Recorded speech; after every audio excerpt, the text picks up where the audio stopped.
Hey guys, ever wonder what it's like to walk around in a medieval city and not get instantly assaulted by a wave of body odor so stinky it could knock out a dragon? Well, believe it or not, back in the Middle Ages, everyone sort of smelled the same asterisk, a curious cocktail of sweat, unwashed bodies, and 1,000 years of questionable hygiene habits.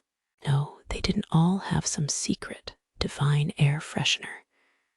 In fact, the scent of the era was more like a living, breathing monument to neglect.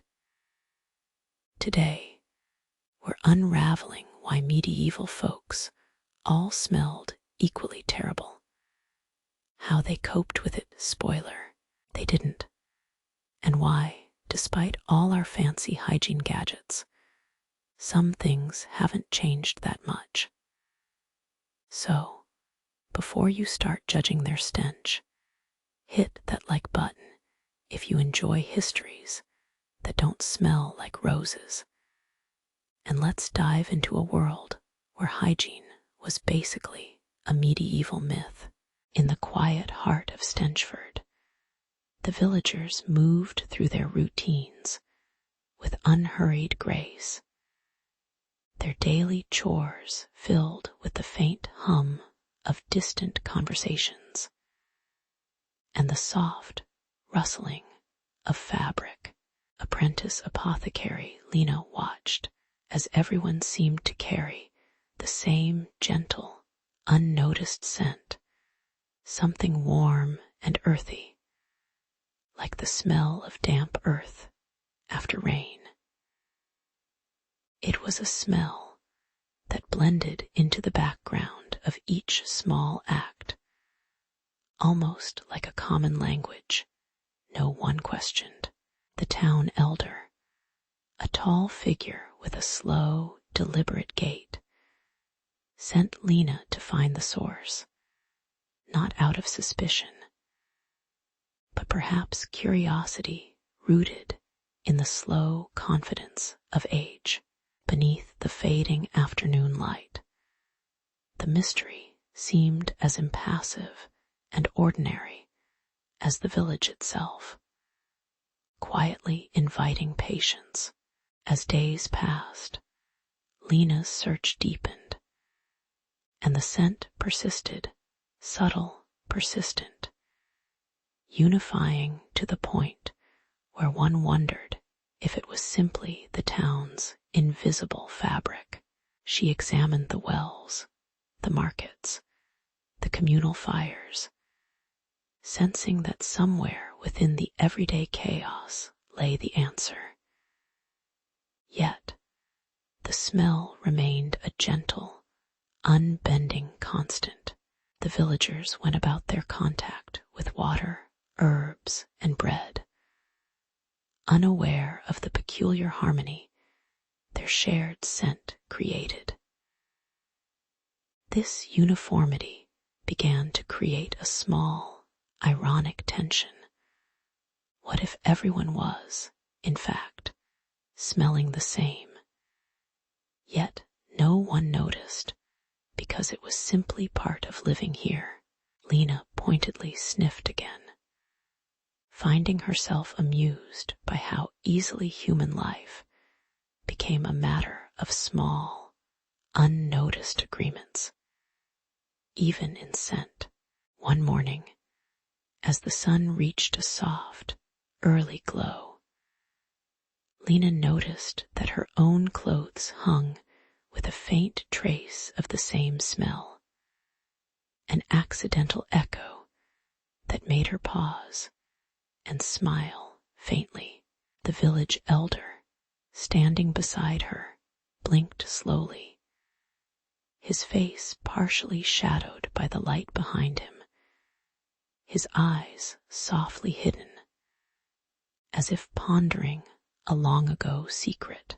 They exchanged quiet looks, recognizing that perhaps the unity of scent was not a flaw, but a feature some invisible bond woven into the fabric of the villagers' daily lives, unchanged by time or individual effort.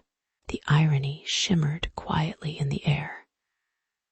A town so wrapped in simplicity that even their odors became a shared story, more collective than personal. Lena, with a faint nod, felt a strange calm settle over her like an old, familiar quilt. In the lazy stillness that followed, the villagers resumed their routines. A gentle rhythm echoing through the narrow lanes, women sewing, children playing, men tending to fields, each movement unhurried, each breath carrying the quiet scent of shared existence. Lena observed how the collective smell seemed to dissolve the boundaries of individual identity, creating an atmosphere of humble togetherness that none would likely articulate. The village elder, whose face remained just a blur of light and shadow, sat leaning on his staff, a slight smile lingering beneath his features. It was as if the village, in its unremarkable way, had preserved the delicate art of communal life, where even the most mundane details, like smell, became a gentle thread in a very human tapestry. Later that evening, as the sky turned a soft beige, Lena sat beside a small fire, reflecting on the quiet mystery of Stenchford. She understood now that the uniform odor was perhaps not a strange anomaly, but a symbol of their shared endurance, an unspoken acknowledgement of life's humble, imperfect beauty. The villagers, with faces blurred by the soft light, carried on with a gentle humor, unaware of the quiet irony in their common scent. Perhaps, she thought, it was these simple, unnoticed bonds, the smell of the earth, of shared work, of small human moments, that truly defined the village. And in that realization, she felt a gentle peace, like the slow closing of a day well spent, serene in the knowing that some stories, even the most mundane, ripple quietly into the fabric of life. In the dim light of early mornings, the communal feast hall was a humble domain where villagers gathered each day, plates in hand and faces worn by routine. The air buzzed softly with low conversations, the clatter of wooden utensils, and an underlying warmth that contrasted with the cool stone walls. It was here, amid simple breads, stews, and fermented vegetables, that a collective scent began to take root, blending with the dust and dampness of unpaved streets outside. The scent was neither fierce nor unpleasant, merely persistent, like the echo of a familiar, if slightly tired, song everyone had long since stopped questioning. For many, it was just the smell of everyday life, woven into the fabric of their shared existence. How human it was, this unremarkable aroma, rising slowly from the soil of tradition and lack of water, an invisible signature binding them together in silent, scented solidarity. As the days wore on, the scent grew more noticeable, settling like a soft fog over the village's memory. A subtle reminder of their diets, rich in fermented cabbage, cracked beans, and stale ale. Investigating the open drainage channels running beneath the streets, Lena observed the slow, murky flow, carrying away waste and the scent along with it. The open drains, unlined and exposed, painted a picture of a time when cleanliness was secondary to survival, and human effort was minimal. The smell from the decay mingled with the aroma of smoked meats and baked bread, creating a layered, complex perfume that no one questioned deeply. Instead, it was accepted as part of their landscape, inevitable, intertwined, and oddly comforting in its familiarity. An unspoken agreement that this was simply how things were. A humorous thought flickered. Perhaps their shared scent was, after all, a kind of communal badge, a badge everyone wore without noticing. Irony lingered silently in the shadows cast by the village's routines. Despite their efforts at communal closeness, the pervasive odors pointed to a collective neglect of hygiene and infrastructure. Lena watched villagers move through their daily chores, their bodies touched by the humid, fermented air hanging like a shroud. The smells wove themselves into their clothes, their hair, their very skin, turning personal scent into an indistinct, collective phenomenon. Even prophets or wise elders, faces rarely seen clearly, seemed to carry this invisible cloak of scent, their features blurred by the soft glow of the setting sun. Perhaps, Lena mused quietly, this aroma was their way of being part of something bigger, a shared human imperfection worn with quiet acceptance, ironically unifying them in their simple, forgotten nature. The scent, in a strange way, had become their silent, inescapable truth. Over time, the villagers seemed to settle into the rhythm of their scented world, the smell fading into the background like a forgotten tune. Lena found herself observing their calm routines, women washing vegetables at dusk, men resting by the fire, children's laughter muted but present. The open drains, the heavy air, and the communal tables, all accepted parts of their daily landscape, formed a peaceful, if slightly melancholic, scene. The scent persisted, yes, but it no longer seemed to carry any judgment, merely a gentle reminder of the unglamorous, human fabric of their lives. The simplicity of their shared existence allowed room for quiet reflection on how comfort often dwells in ordinariness and imperfection.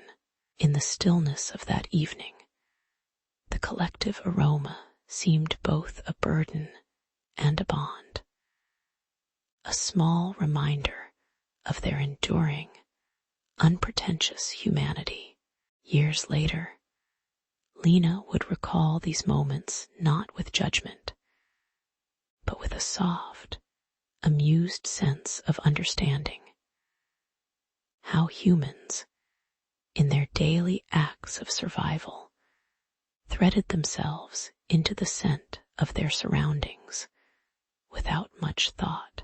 That collective smell, peculiar yet universal, was a testament to their times, messy, imperfect, deeply human. Perhaps in some quiet corner of history, this shared aroma represented more than just dirt and fermentation. It symbolized community, endurance, and the quiet acceptance of life's small, unvarnished truths.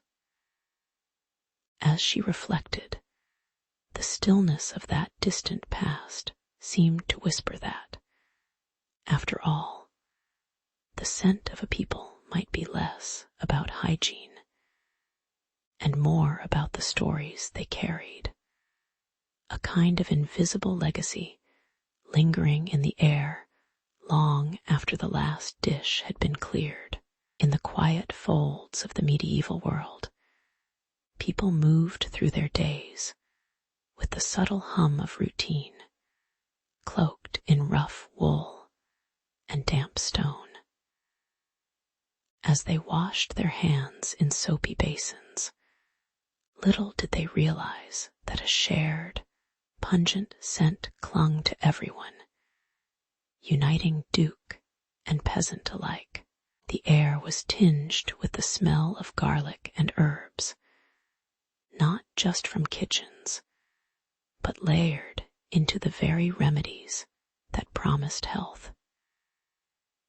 It was a smell both familiar and distant, a quiet testament to what they believed would cure all ills. Some might say it symbolized human resilience. Others just the slow, ongoing joke of shared scent and silent sameness. Under the faint glow of flickering torchlight, Lena's curiosity stirred as she traced her fingers over old, worn parchment. She gradually uncovered the guild of herbalists, an unassuming assembly cloaked in simple aprons, whose members all relied on a core set of herbs: garlic, sage, and wormwood. These herbs, prized for their supposed medicinal qualities, were mixed into medicines and soaps, their strong odors deliberately embedded to ward off illness and sterility. Yet, in their earnest pursuit of health, they inadvertently painted every person's aroma with the same dusty, pungent brush.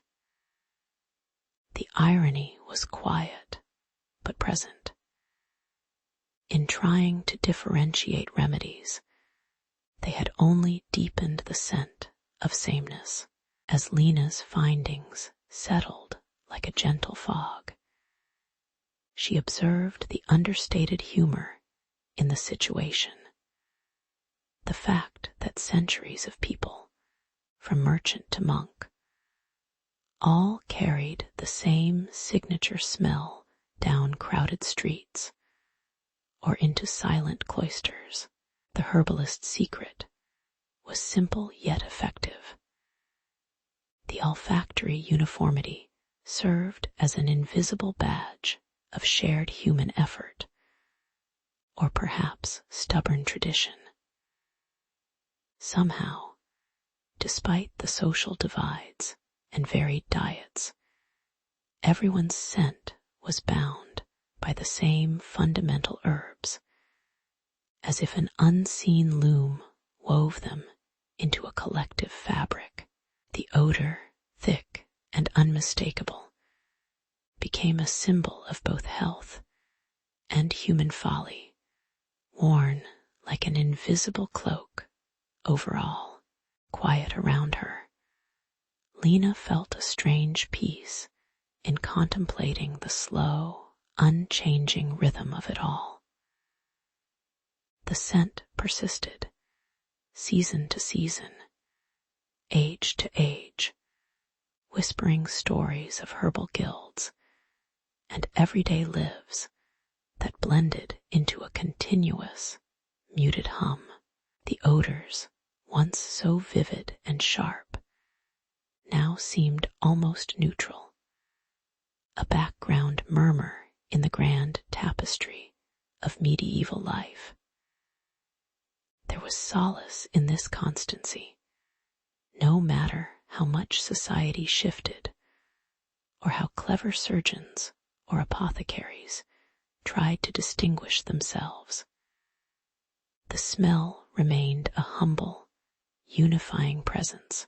It was, in its way, a gentle reminder of how humans tend to cling to sameness, finding comfort in small, enduring constants. Looking back through the stillness of history, Lena saw that the shared scent was more than just an aroma. It was a quiet reflection of human imperfection and the enduring power of tradition. The herbal remedies, with their stubborn herbs and unintentional uniformity, had quietly shaped the collective experience, an invisible pulse running through society's veins.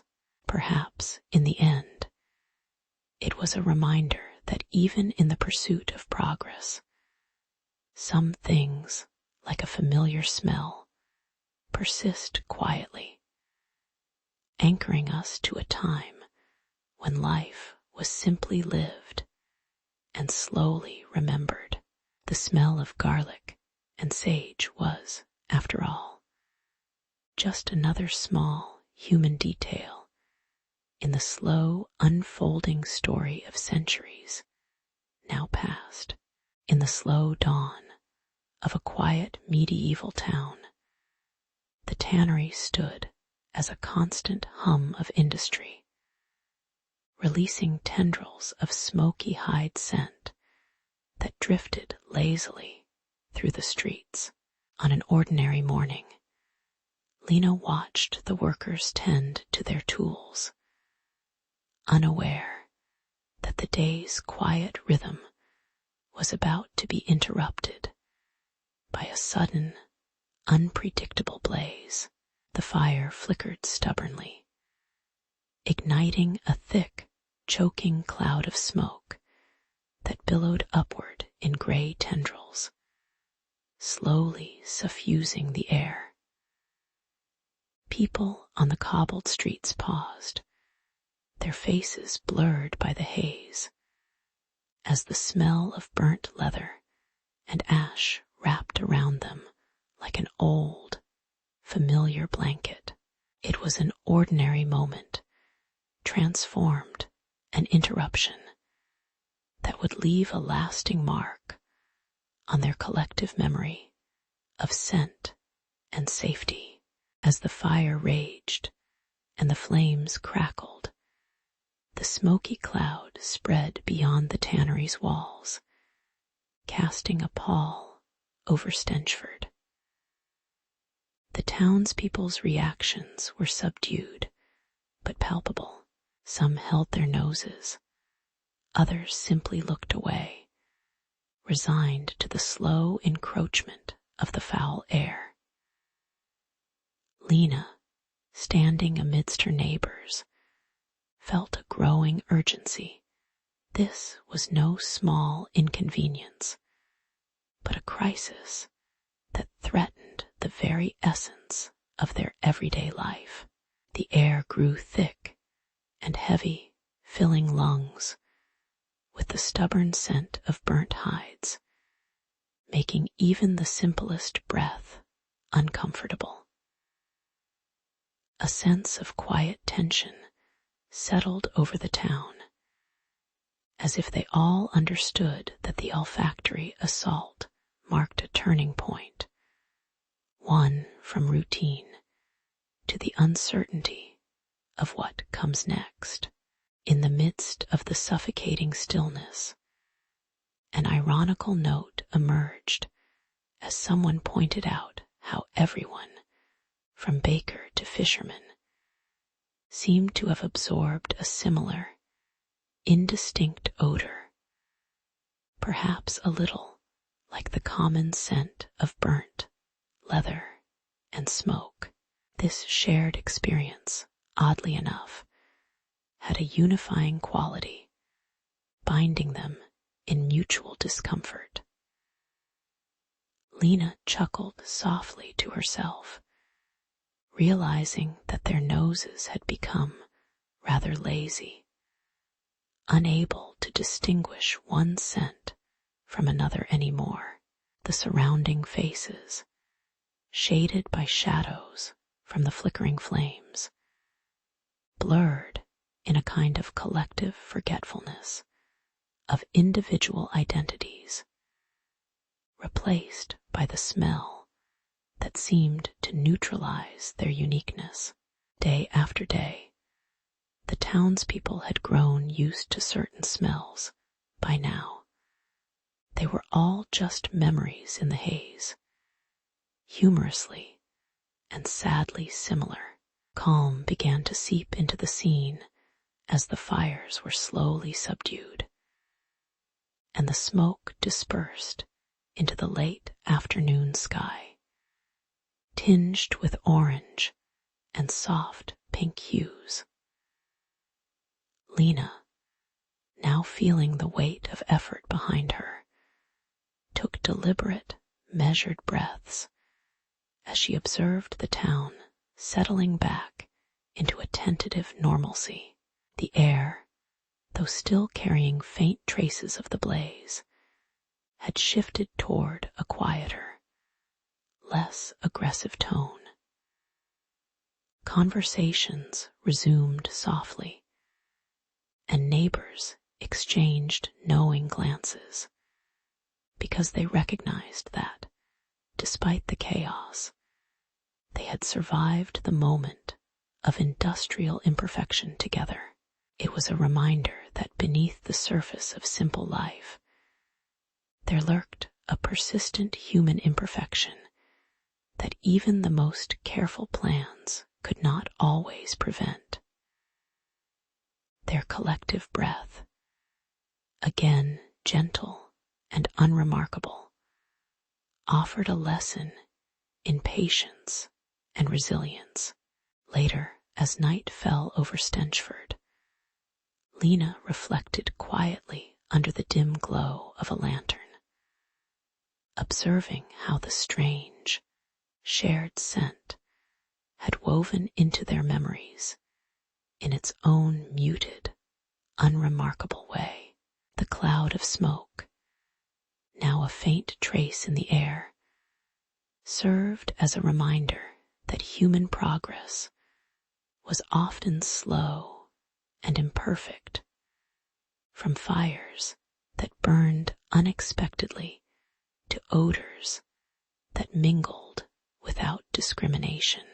They would keep their lessons in patience and adaptation, knowing full well that life's small disruptions were part of the fabric of their days. The face of the prophet, blurred by the shadows and unseen, lingered in her mind, a silent witness to the humility that came from facing life's mundane hazards with quiet humility.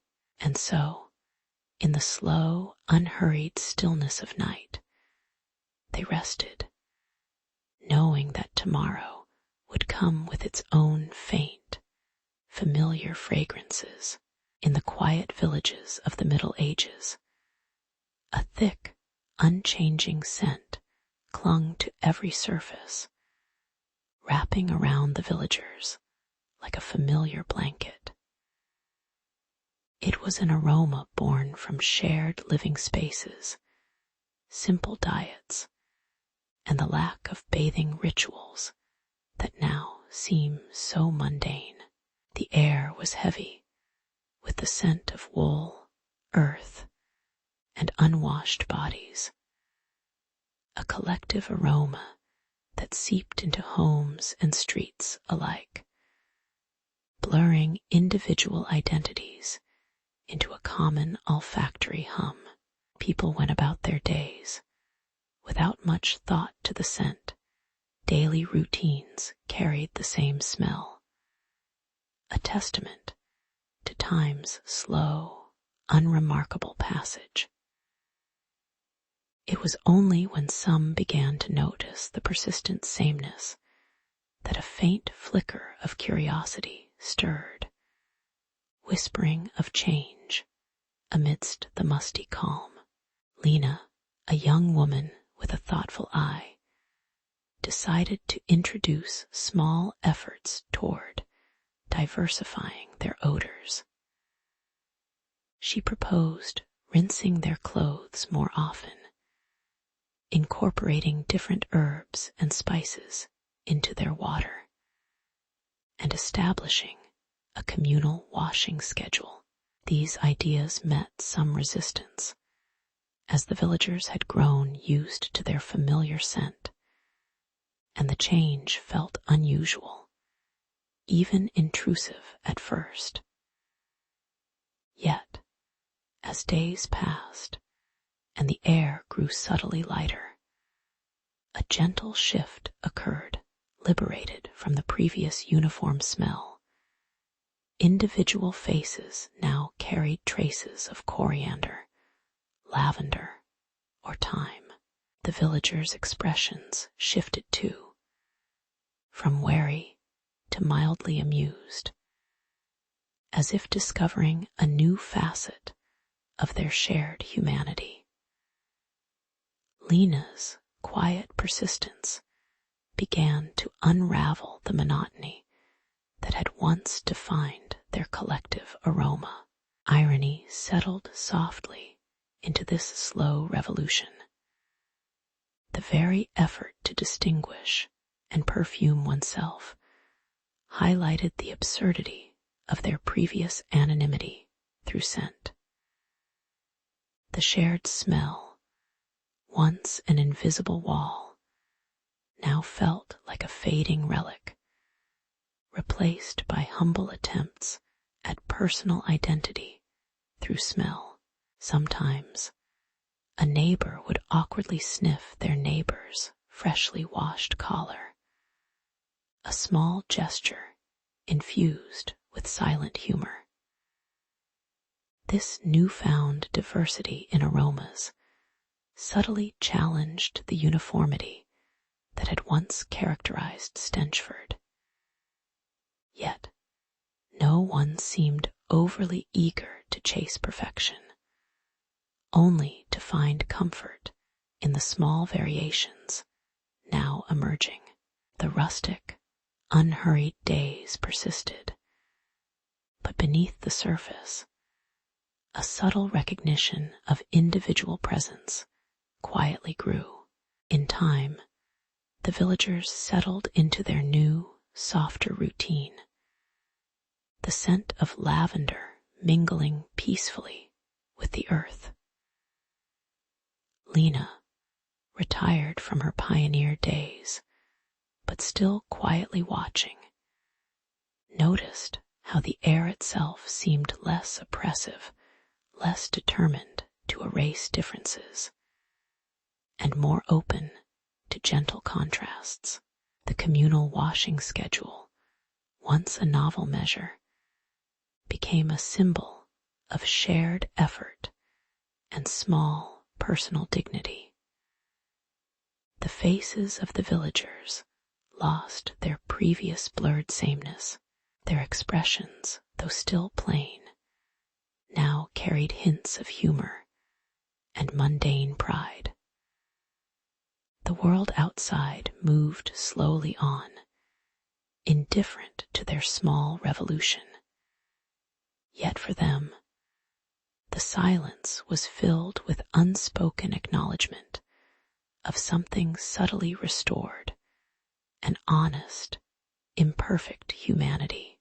Looking back, it was as if time itself had resigned to the slow craft of change, Their collective scent had been a mirror of their mutual endurance, perhaps less a sign of filth than a silent testament to years of shared lives.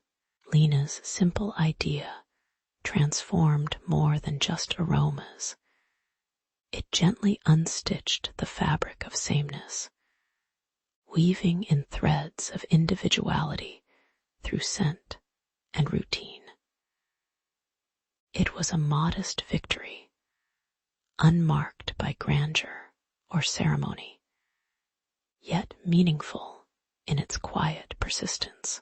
The villagers of Stenchford learned that even the most persistent uniformity can be softened by patience, small acts, and a touch of humor, reminders that human life, in all its imperfect simplicity, is often about embracing the subtle, everyday shifts.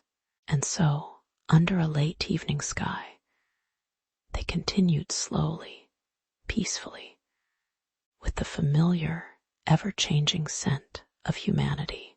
In the quiet, dust-laden market town of Lumenwick, the idea of a public bathhouse was nothing more than a whispered possibility, a faint notion drifting through the warm air of street stalls and the murmur of everyday life. Master Mason Aldrich, with hands roughened by decades of stonework, and Myra, the apothecary, whose bottles glinted in the late afternoon sun, decided to transform that faint hope into a stone reality. They gathered stones, clay, and simple wooden planks, quietly building a place where townsfolk might shed more than just their worries. That modest bath was to be a symbol of cleanliness and community. As dusk settled, their creation stood silent and sturdy, promising a space for shared soap and whispers, for rinsing away more than dirt. Yet, beneath this calm surface, the subtle tension of change stirred, a collective shift about to unfold in humble steps. When the bathhouse first opened its doors, there was a quiet ripple of curiosity among the townspeople, each wondering if this communal space would truly make a difference. Men and women arrived hesitantly, some skeptical of social mingling in such a raw, steamy environment, while others approached with a shy sense of novelty. The warm water felt oddly soothing, and the faint scent of herbs mingled with sweat and soap, creating a sensory landscape that was unfamiliar but vaguely comforting. Still, there was a quiet tension in the air, a hesitation rooted in old habits and modesty, a slow recognition that perhaps cleanliness wasn't just a matter of appearance, but something more human, more communal. And so, the town's new ritual began, quietly threading itself into the fabric of daily life, one soft splash at a time. By now, the bathhouse had become just familiar enough to elicit a gentle, almost ironic sense of routine. Where once there was novelty, now there was slightly weary acceptance.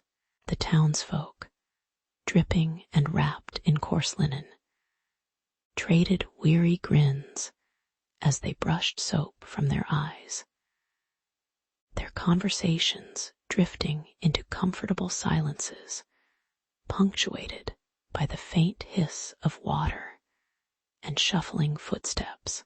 Myra's fragrant oils, meant to elevate the experience, often went unnoticed amid the tired hum of daily chores returning to mind.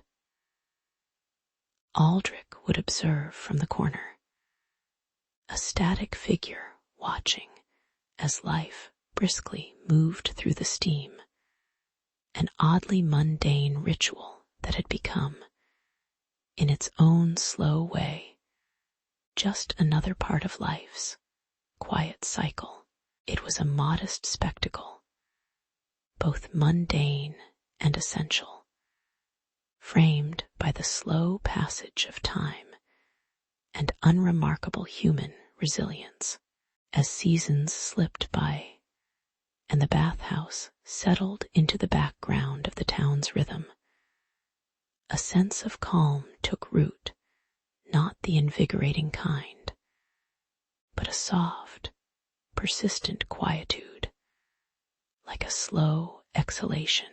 The steam no longer seemed an act of rebellion, but simply a regular part of life, a gentle reminder of shared spaces and the unspoken acknowledgement of human imperfection.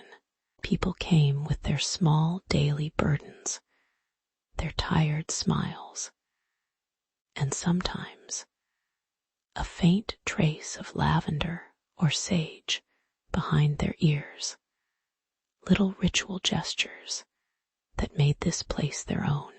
And Aldrich, Myra, and the townsfolk found something oddly comforting in the modest simplicity of their collective hygiene, an acceptance that human smell, human dirt, and human effort all wove together quietly into the fabric of their days. It was, perhaps, enough to be clean, to be together, and to let the steam carry away their negligible worries. In the slow unfolding of years, the public bathhouse in Lumenwick became a refuge of sorts, neither particularly grand nor perfectly hygienic, but undeniably human. It was a space where the imperfect, messy reality of daily existence could momentarily dissolve into damp warmth and muted sounds. The townspeople's faces, often blurry and shadowed, carried expressions of mild contentment or quiet boredom, forgotten prophets of routine that whispered softly of progress and tradition intertwined. They left behind faint scents of soap and herbs, carrying stories of mundane rituals that, while not revolutionary, offered small doses of dignity and shared human experience. In the end, the bathhouse remained a humble testament to the slow, almost invisible shaping of communal life, stitched together quietly, one bath at a time, in the endless pursuit of cleanliness and calm. In the quiet corners of medieval towns, the public bathhouse emerged as a humble yet essential space, where villagers gathered amidst warm waters that offered a fleeting escape from everyday toil. The steam curled upward softly, mingling with the faint scent of soap, sweat, and aging wood, forming a delicate, almost forgettable aroma. For many, it was more than cleanliness. It was a ritual of comfort, a daily pause that lightly tethered them to their own fragile bodies. As the bathhouse prospered, it quietly became a place where social bonds thickened amid the gentle clatter of stone vessels and whispered conversations. Yet beneath that calm surface, debates quietly simmered about morality, hygiene, and the right to indulge in such mundane pleasures. Over time, a cautious tension arose as rival guilds asserted their influence over the bathhouse trade, each claiming to uphold the true purity of water and morals.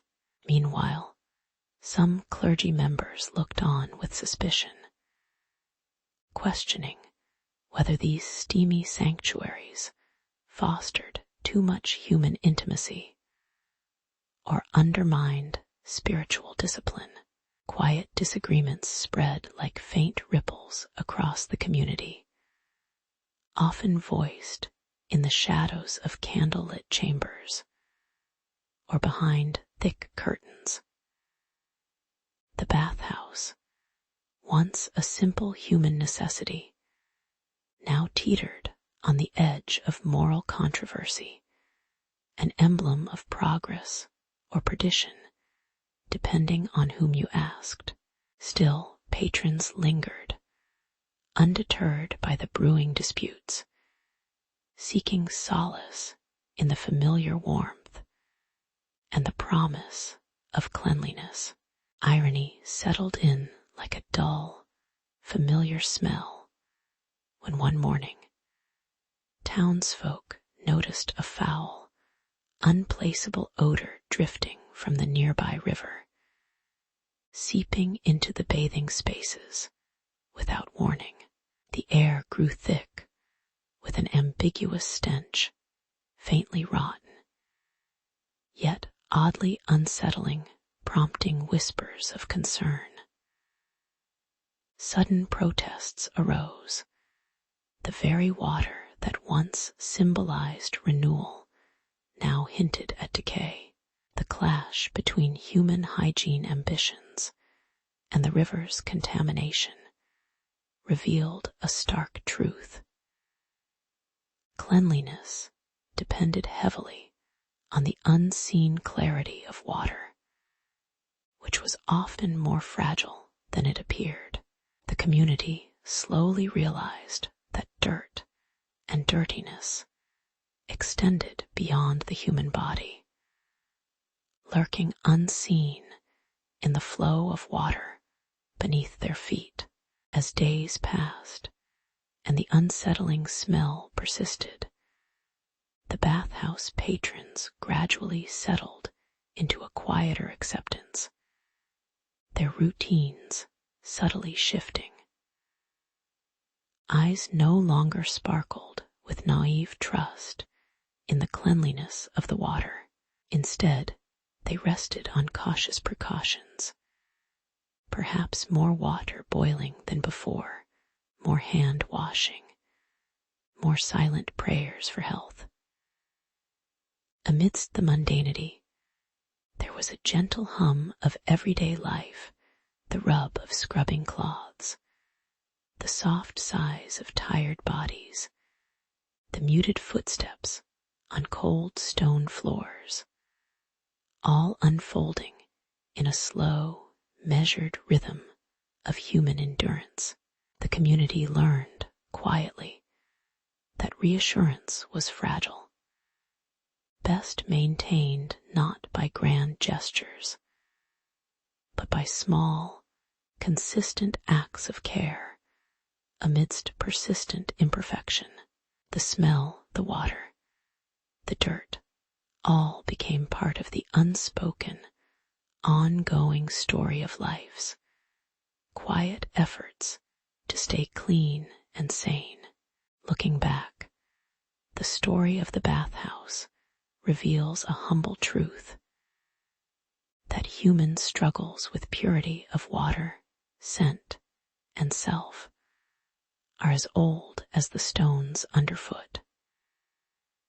The community continued to gather in these warm spaces, not because they mastered hygiene, but because They appreciated the slow, steady act of trying, the blurred, shadowed faces of prophets, or perhaps just tired elders, seemed to acknowledge that even in cleanliness there was a subtle irony. The effort to shine often revealed our own imperfect glow, and so life stirred quietly onward, threading its gentle, often smell-filled passage through history, an enduring testament to human persistence amidst so many small, silent failures. In the slow, damp mornings of the medieval town, the public bathhouse stood as a quiet sanctuary, its stone walls permeated with a faint but persistent aroma that seemed to mark the day's beginning. Myra, ever resourceful, sat by the wooden bench, meticulously crushing aromatic herbs into a simple infusion, hoping to lend a gentler scent to the otherwise robust air. These baths, though humble, had become symbols of communal hygiene, and for a fleeting moment, comfort. The townspeople, with their roughened hands and sleepy eyes, moved slowly, appreciating the rare pause from their daily labors. It was a modest ritual, a daily negotiation with smell, which somehow united them in shared human imperfection. As days wove into weeks, Aldrich, the town's slightly weary negotiator, found himself embroiled in quiet negotiations with the local council, attempting to secure cleaner water sources that might ease their collective discomfort. The effort was unglamorous, drawing buckets from distant springs, arguing over simple rights, but vital to the fragile harmony. Meanwhile, a rival bathhouse began spreading rumors, suggesting that their water was somehow tainted or too scarce, sowing quiet tension among friends and neighbors. The rumors crept through the community like a slow, unwelcome breeze, subtly shifting the atmosphere from camaraderie to suspicion. In this, the human desire for purity revealed its strange, persistent persistence, even in modest places like a bathhouse. Ironically, as Myra's herbal infusions gained popularity, a strange new scent started to mingle with the usual fragrances, one of deliberate, questionable herbs introduced by the rival bathhouse. The townspeople, neither eager nor quick to confront, noticed the difference, but struggled to articulate it amidst their routines. Whispered rumors turned to half-understood comments, and what was once a shared space of cleansing became a subtle battleground of olfactory subtlety. The irony lay in how these minor smells carried larger complaints, revealing that even in peaceful tasks, human conflict often lingered just beneath the surface, hidden behind a veil of mundane civility. Their collective noses, weary and slightly amused, seemed to carry the weight of their quiet disagreements. Eventually, the townsfolk returned to their routines, guided by the gentle rhythm of daily life and the steady, if slow, pursuit of better water and shared customs. Myra's herbal infusions remained, a small act of daily optimism, while Aldrich's negotiations bore fruit with a modest spring that brought cleaner water.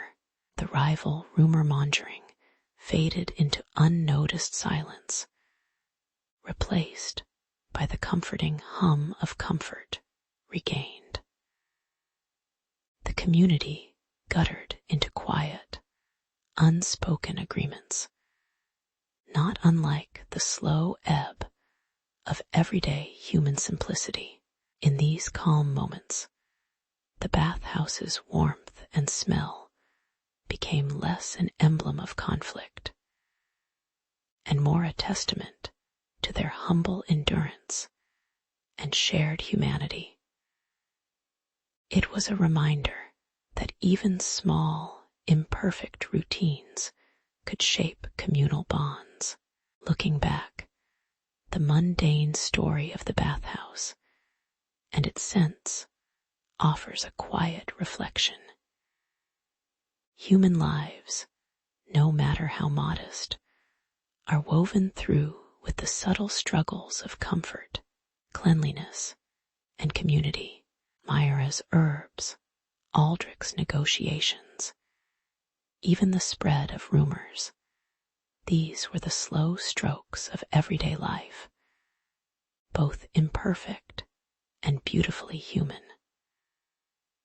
The scent of conflict, like all human stories, faded into the background of daily existence, lingering only as a gentle reminder of the persistent effort to find peace amidst small imperfections. The bathhouse, in its quiet way, became a symbol not of scent or conflict, but of resilience in the quiet, enduring rhythms of life. In the quiet corners of the medieval town, the bathhouse sat as a humble sanctuary, its wooden beams and steaming pools quietly gathering the whispers of daily life. On mornings, when sunlight spilled lazily through small windows, townsfolk would shuffle in, grateful for the warmth and the simple ritual of cleansing, an act almost meditative in its routine. The scent of soap and wet stone mingled softly, creating an invisible, comforting curtain of cleanliness that blurred the rough edges of their everyday existence. It was food for more than the body, an unspoken pause in a busy, imperfect world. Little did they realize, these moments of shared hygiene were sewing together the fabric of their community, quietly fostering trust in small, fragrant doses. One evening, during a festival, the peaceful rhythm was unexpectedly disturbed when a spark from a careless torch ignited the nearby thatch roof. Flames licked hungrily upward, casting flickering shadows over the town's gathered faces and threatening to swallow the bathhouse, the town's communal heart in smoke and ruin. Murmurs spread, voices tinged with concern as the air grew thick and hot, filled with the scent of burning wood and rising panic. Townsfolk hurried to douse the fire, splashing water on the nearby structures, their movements hurried yet aimless against the relentless glow of the blaze. In that tense moment, the bathhouse, as much a symbol as a service, hung perilously between preservation and destruction. Then, amid the chaos, Myra stepped forward, her face blurred by the soft glow of the lanterns, her expression calm, and somehow amused by the irony. She carried a basin of fragrant steam, infused with herbs and lavender, which she poured over a nearby bucket, creating a scented cloud that drifted like a gentle reminder of home. Guided by her quiet presence, the townsfolk paused, their strokes of water slowing as they caught the scent of familiarity amid the chaos. The steam's faint aroma seemed to soften the raw edge of danger, layering a sense of calm over the trembling town. The irony was clear. Even amid destruction, it was the simple act of cleanliness, an act as intrinsic as breathing, that offered a moment of peace. Gradually, the flames subsided, swallowed into damp earth and lowered voices, as the town settled into a quiet, reflective rhythm once again. Myra's fragrant steam lingered in the cool night air, a gentle reminder that the bathhouse's importance went beyond mere hygiene. Here was a space that nurtured morale and resilience. People returned, some light-hearted, some thoughtful, their skin neither pristine nor perfect. That was never the point. The bathhouse had proven its role as a gathering place that held more than dirt and sweat. It held trust as the town's lights dimmed and sleep crept near.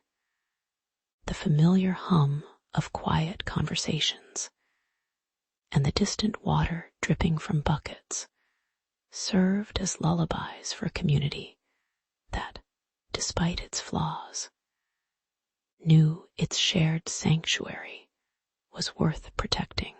In the slow unfolding of night, it was the steadiness of human routines that prevailed, the small concerns and efforts that, over time, wove a gentle tapestry of cohesion. The bathhouse, battered but resilient, stood as a humble testament to their collective spirit. It was, perhaps, nothing more than a place of water and soap, yet in its modest way, it echoed with the quiet irony of human weakness and strength intertwined. As dawn neared and the town awoke, the blurred faces in the steam and shadow carried stories of survival, quiet humor, and enduring trust.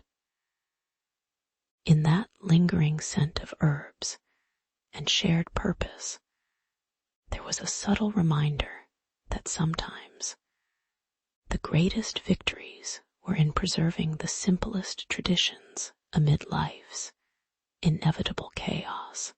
In the quiet town of Lumenwick, a modest bathhouse was reborn after years of disuse, its steaming pools inviting the curious and the weary alike. At dawn, the air was cool and still, but as the warm waters filled the stone basins, a gentle hum of routine settled into the daily life of the villagers. Faces, blurred by the soft morning light, approached with a mix of silent anticipation and mild boredom, their hands trailing in the water or resting thoughtfully on wooden benches. It was an ordinary scene, yet behind this simplicity lay a quiet hope for renewal, an attempt to better understand the subtle art of cleanliness.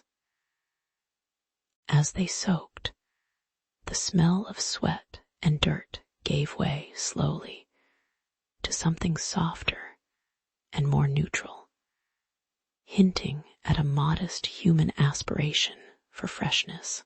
Here, in the gentle ebb of steaming water and shared quiet moments, the town edged toward a new sense of comfort in their everyday rituals. Soon, tales of the rebuilt bathhouse spread beyond Lumenwick, fluttering through neighboring villages like faint whispers over hushed markets. Curiosity piqued. The townsfolk began to observe how their own hygiene practices subtly shifted. Clothes stayed cleaner longer, and the air felt a touch lighter. Yet beneath this calm surface, a gentle tension grew. Some questioned whether the new routines were truly enough or merely superficial gestures. Ironically, the more they sought to rid themselves of odors and dirt, the more aware they became of the faint absurdity in their efforts, scrubbing and soaking, as if they could erase the dust of human imperfection.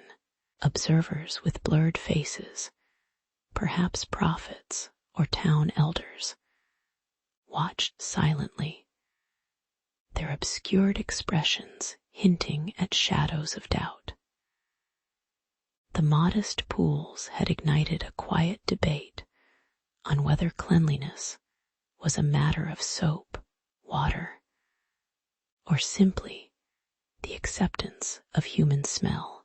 As the seasons turned and the popularity of the baths persisted, humor emerged amidst the daily routines, an understated irony that everyone still carried a faint whiff of their human nature. Children giggled when adults exaggerated their efforts, dipping multiple times or scrubbing vigorously to avoid the slightest hint of odor. The bathhouse, once a symbol of hygienic progress, became a stage for small human foibles. Husbands and wives, exchanging knowing looks, secretly amused by their shared attempts to maintain civility through scent. The blurred faces of prophets or elders remained inscrutable, their shadows blending with the warm steam, perhaps amused themselves. In this slow, static rhythm, the townspeople realized that cleanliness was less about erasing nature and more about finding comfort in the modest rituals of routine. The smell of soap and sweat intertwined, creating a familiar, if imperfect, harmony out of their ongoing human imperfections. Gradually, the town settled into a peaceful acceptance of their daily washing rituals, the baths becoming a quiet, everyday sanctuary. The air grew steadily fresher, or perhaps the people simply grew used to it, breathing with a faint sense of shared resilience. For many, the bathhouse was no longer just a building, but a silent witness to their small human attempts at dignity. Their faces soft, friendly, sometimes mildly bored, rested in the glow of the evening light filtering through small windows, reflecting a calm acceptance of their imperfect selves. The stories of their hygiene habits, once fraught with tension and irony, now floated calmly in the background as part of the town's unspoken camaraderie. Perhaps, somewhere behind the shadows, the prophet's vague, unseen faces watched on with a knowing look, neither judgment nor praise, just quiet acknowledgement.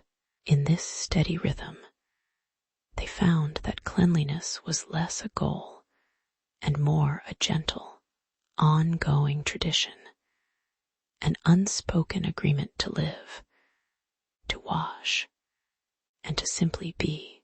In the slow progression of time, the legacy of the bathhouse became woven into the fabric of Lumenwick's daily existence, a quiet testament to their modest quest for human comfort.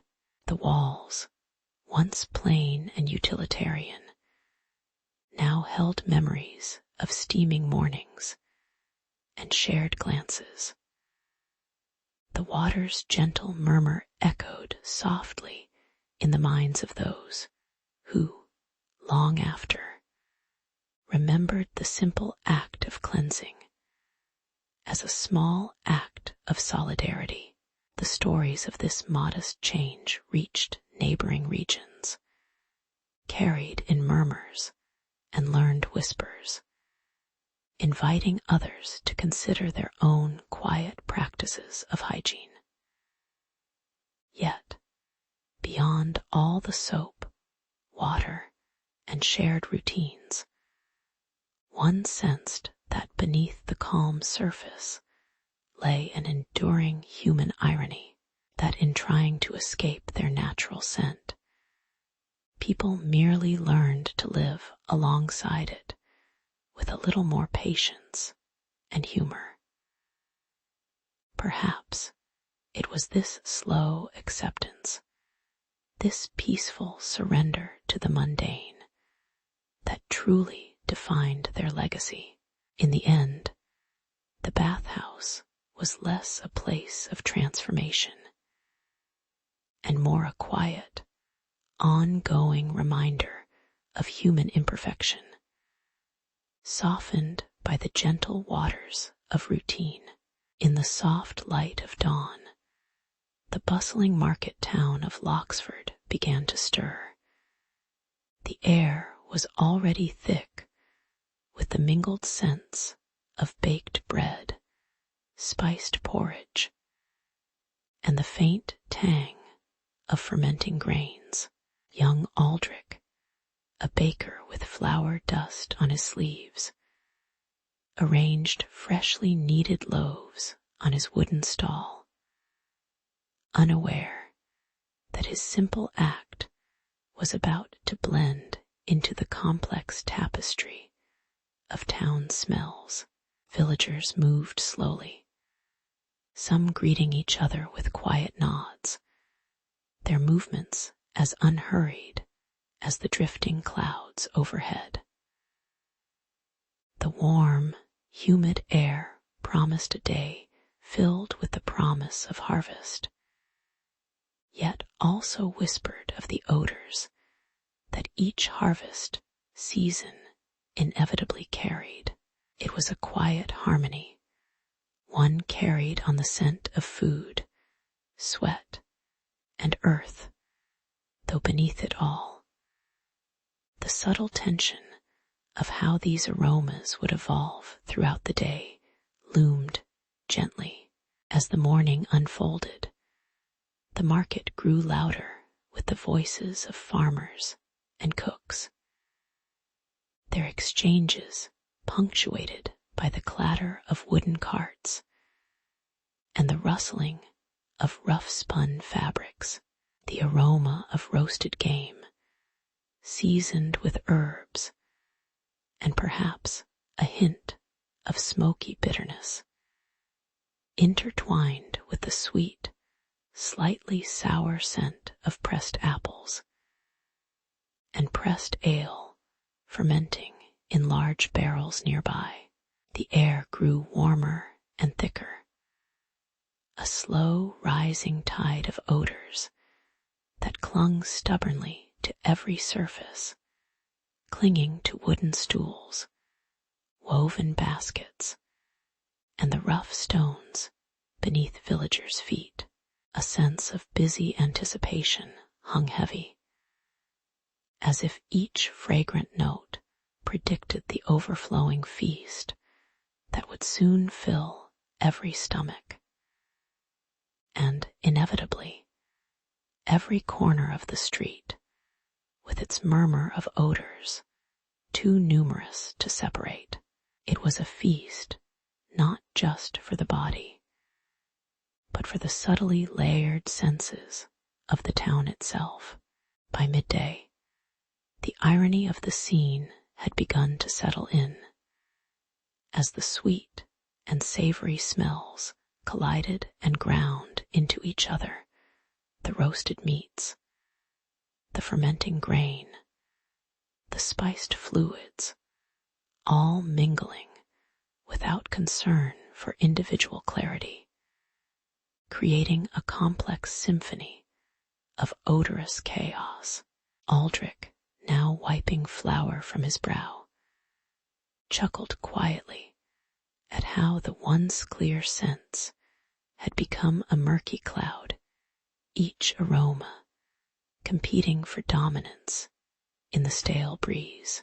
The village folks paused, noses twitching, to assess the olfactory chaos, some smiling at the absurdity of it all. The very richness of their diets ensured their daily environment would always be a little pungent, a little alive with the memory of recent labor and shared abundance. It was a reminder that even in the simplest of pleasures, bread, drink, and fellowship, there was a certain humor in how all these aromas refused to stay separate for long. As the sun slowly dipped, the scents outside mellowed, settling into the quiet hum of late afternoon. The crowds thinned, and the echo of bread crumbs and spilled ale faded into the stillness of the cobblestones. Aldrich watched the shadows lengthen as the day's chaotic aromas softened into a gentle, persistent aroma of leftover warmth and faintly bitter grain.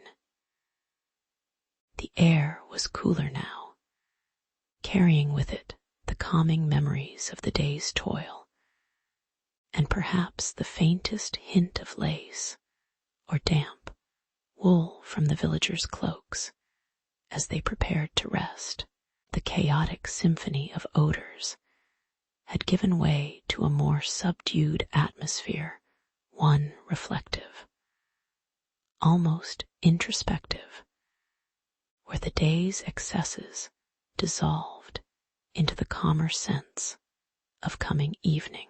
In these quiet hours, it was clear that the odors of the day were less intrusive and more a testament to life's unstoppable rhythm.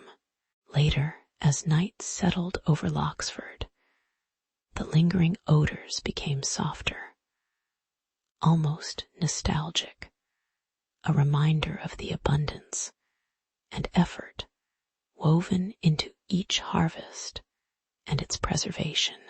Aldrich, tidying his stall, mused silently about how these smells, no matter their sometimes overwhelming complexity, had become part of the everyday fabric of life, an unspoken story of labor, harvest, and imperfect human pleasure. The blurred faces of villagers seemed almost indistinct now, hidden behind undisturbed layers of memory and mild humor at their shared routines. These scents, persistent yet gentle, spoke quietly of seasons gone by, and the simple truth that human life, like the odors it produces, resides in a constant, unassuming state of becoming. With a soft sigh, the village braced itself for another day. Another blend of nourishing aromas in the quiet timelessness of their ordinary world. As the days grew shorter and winter's chill simmered in the air, villagers like Aldrich found themselves gradually immersed in the quiet routines of preservation. Under the gentle light of a fading sunset, he watched Mistress Greta carefully sprinkle coarse salt over slabs of pork and beef, the grains crunching softly as they settled into the flesh. The air was tinged with a salty tang that clung to skin and clothing, a scent both sharp and strangely comforting, as if sealing the meat in time itself. The slow, deliberate gestures of the preservation process hinted at a time-honored patience, a silent acknowledgement of winter's inevitable arrival. It was an ordinary part of life, simple, yet quietly essential, like the soft settling of a world preparing to rest. As days passed, the town's small smokehouses became busy with the faint crackle and drift of peat fires, their smoky tendrils curling through narrow lanes. Aldrich, now apprenticing under Mistress Greta, watched how she hung hams from rough wooden beams, their surfaces darkened slightly by the slow inhalation of acrid wood smoke. The pungent aroma filled the air, swirling into every corner of the home, stitching the scent into woven fabrics and hanging in the air like a stubborn memory. There was a strange irony in it. The very odor that made their clothes smell forever of winter's preparation also protected their food from decay. It was a well-worn trade, a quiet dance between necessity and consequence, peppered with gentle humor at how such humble methods shaped their days. One afternoon, as Aldrich assisted with hanging the latest batch of salted pork, he noticed how the thick smoke seemed almost to mock the once clear air of summer, its thick, hazy curtain filtering the light and making everything appear softly blurred. The smell was persistent, pooling in corners, lingering on skin and textiles, a reminder that every effort carried with it a certain irony. The very scent that warded off rot also clung tightly, stubbornly, like an invisible cloak. Masters and apprentices alike exchanged knowing glances, their noses slightly wrinkled, but their expressions calm, aware that their daily lives revolved around these modest acts of preservation. Yet, in the quiet hum of the smokehouse, a subtle humor remained. How humans manage to endure and even cherish these strange, odorous defenses. Over time, the initial tension of winter's approach softened into a kind of routine ritual, the scents becoming part of the familiar landscape of daily life.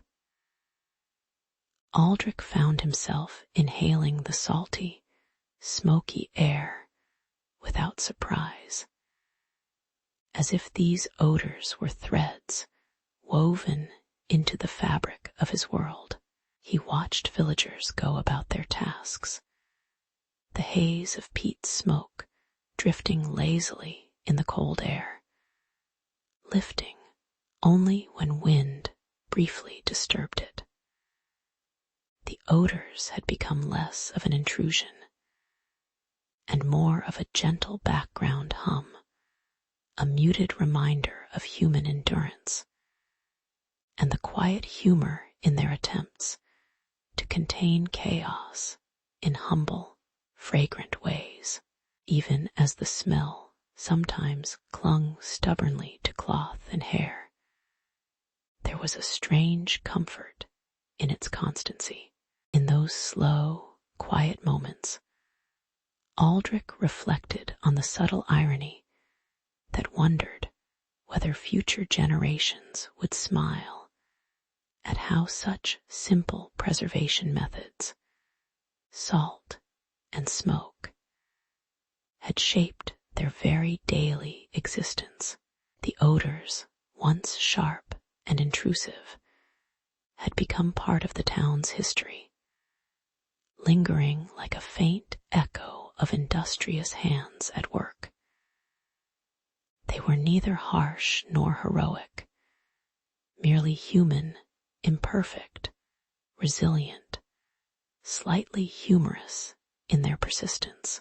As the winter drew closer, the quiet hum of the preserved foods, the soft crackling of the smoke, and the gentle scent of salt and peat wove a peaceful, if slightly comedic, tapestry of life that quietly endured through seasons of quiet patience.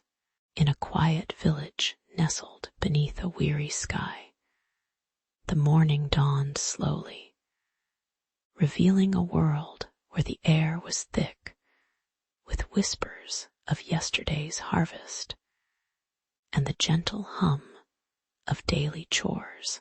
Villagers moved through their routines with deliberate slowness, their faces shaded and blurred like soft clouds drifting past unremarkably. The aroma of bread baking mingled unobtrusively with the faint scent of livestock and the earthy dampness of the compost heap. It was a time when simple foods, cheeses, salted meats, and sourdoughs defined sustenance, yet carried with them the raw and honest fragrances of preservation. There was a quiet acceptance that what filled the air, however pungent, was part of their humble life, a steady, endlessly familiar odor just beyond comfort, yet unremarked upon in the stillness of early days. Still, beneath this gentle surface, life carried on with its subtle irony that the very foods keeping them alive also tethered their sustenance to the persistent smell of age and effort.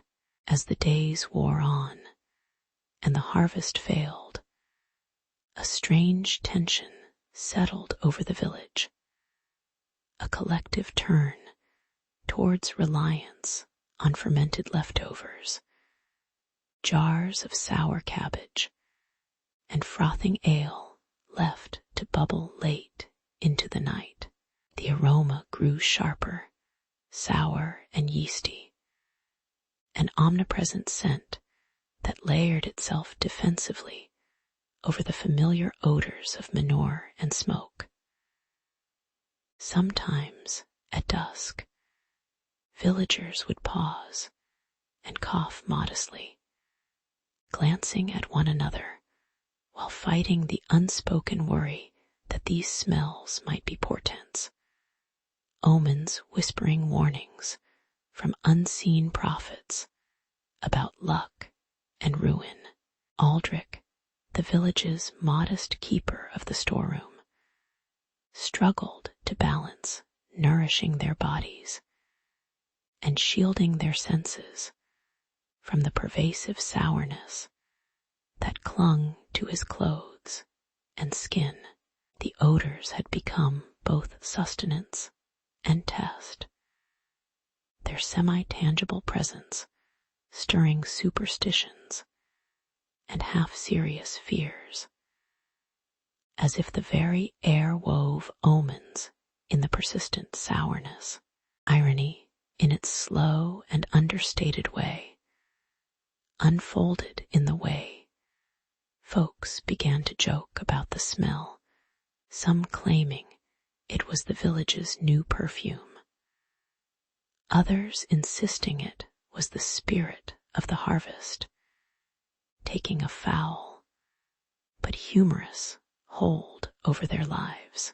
Children, oblivious to much, would cling to their mother's skirts, nose scrunched yet oddly amused, while the elders exchanged knowing looks that carried stories of past hardships masked behind quiet, slightly sardonic smiles.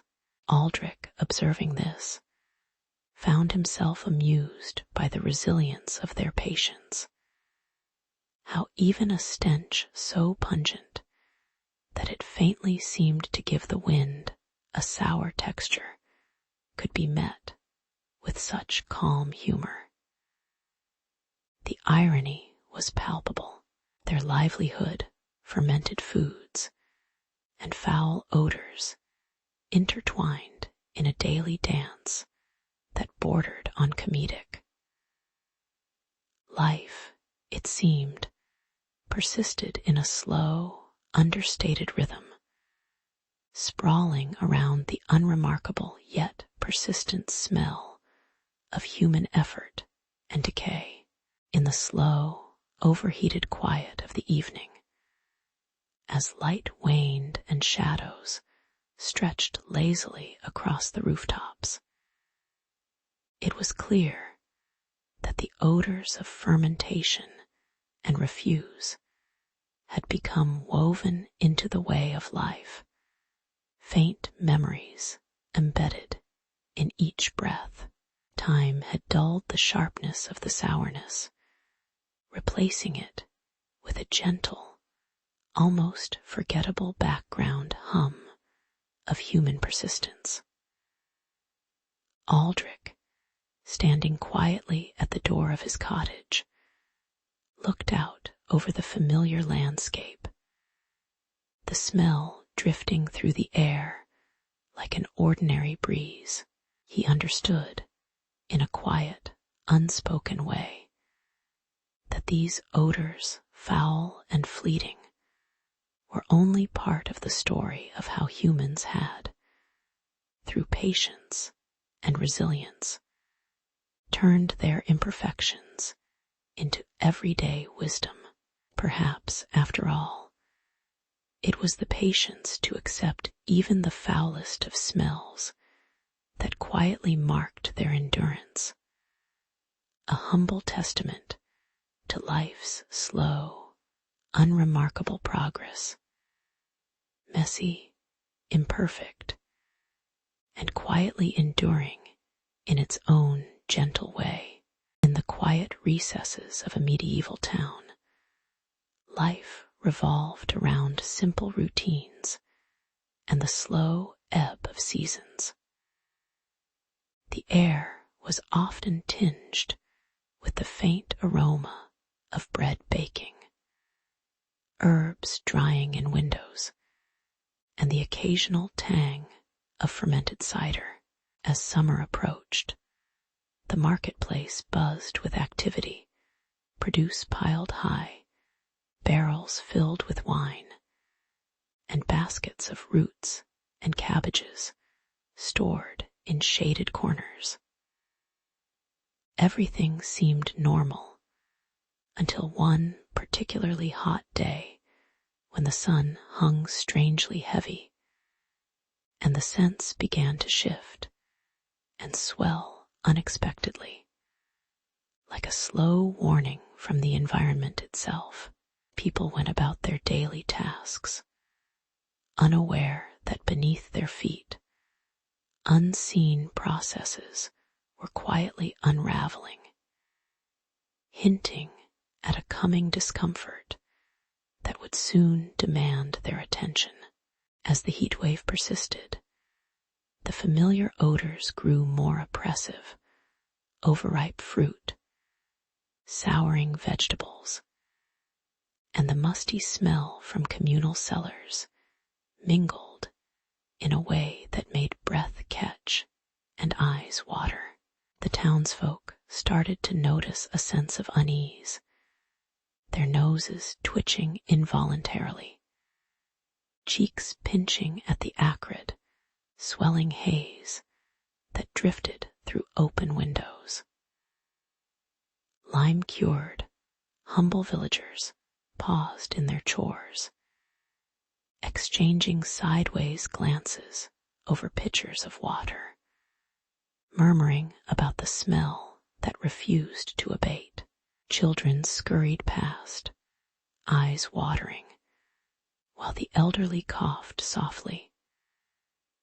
Amid this, Aldrich and Greta, two local figures, recognized the crisis for what it was: a testament to the fragile balance between human habit and nature's unyielding rhythm. They began to plan, aware that tradition alone could not hold back the rising tide or the smell. With a sense of quiet irony, the townspeople gathered for a communal effort: herb sachets sown with thyme and lavender, vinegar washed over the street stones, and rudimentary wind channels carved into the walls in hopes of better ventilation. The effort was earnest, but slow, each small measure tasting faintly of desperation and stubborn hope.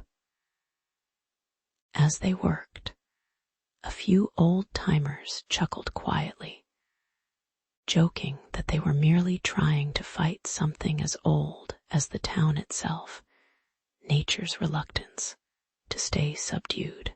Their faces, blurred by the warm light, showed resignation rather than fear, and in a strange way, there was comfort in their shared modesty. The city, once overwhelmed by the smell, entered this slow, cautious phase of adaptation, each small effort a soft acknowledgement of human imperfection. Gradually, the old routines found a new rhythm, the air feeling slightly less thick, the smells momentarily tamed. The town settled into a quiet, reflective patience, as if accepting the ebb and flow of their environment without grand insistence. Children played nearby, limbs relaxed, and the distant hum of conversation mingled with the rustling herbs. Aldrich and Greta, observing from a shaded bench, exchanged faint smiles, their faces still partially hidden in the gentle glow, recognizing that perhaps tradition and innovation, after all, were not enemies, but partners in this slow dance with nature. A sense of calm seeped in, thick as honey, and the absurdity of human fuss seemed to diminish along with the offending odors, forgotten as just another lesson in the ongoing rhythm of life.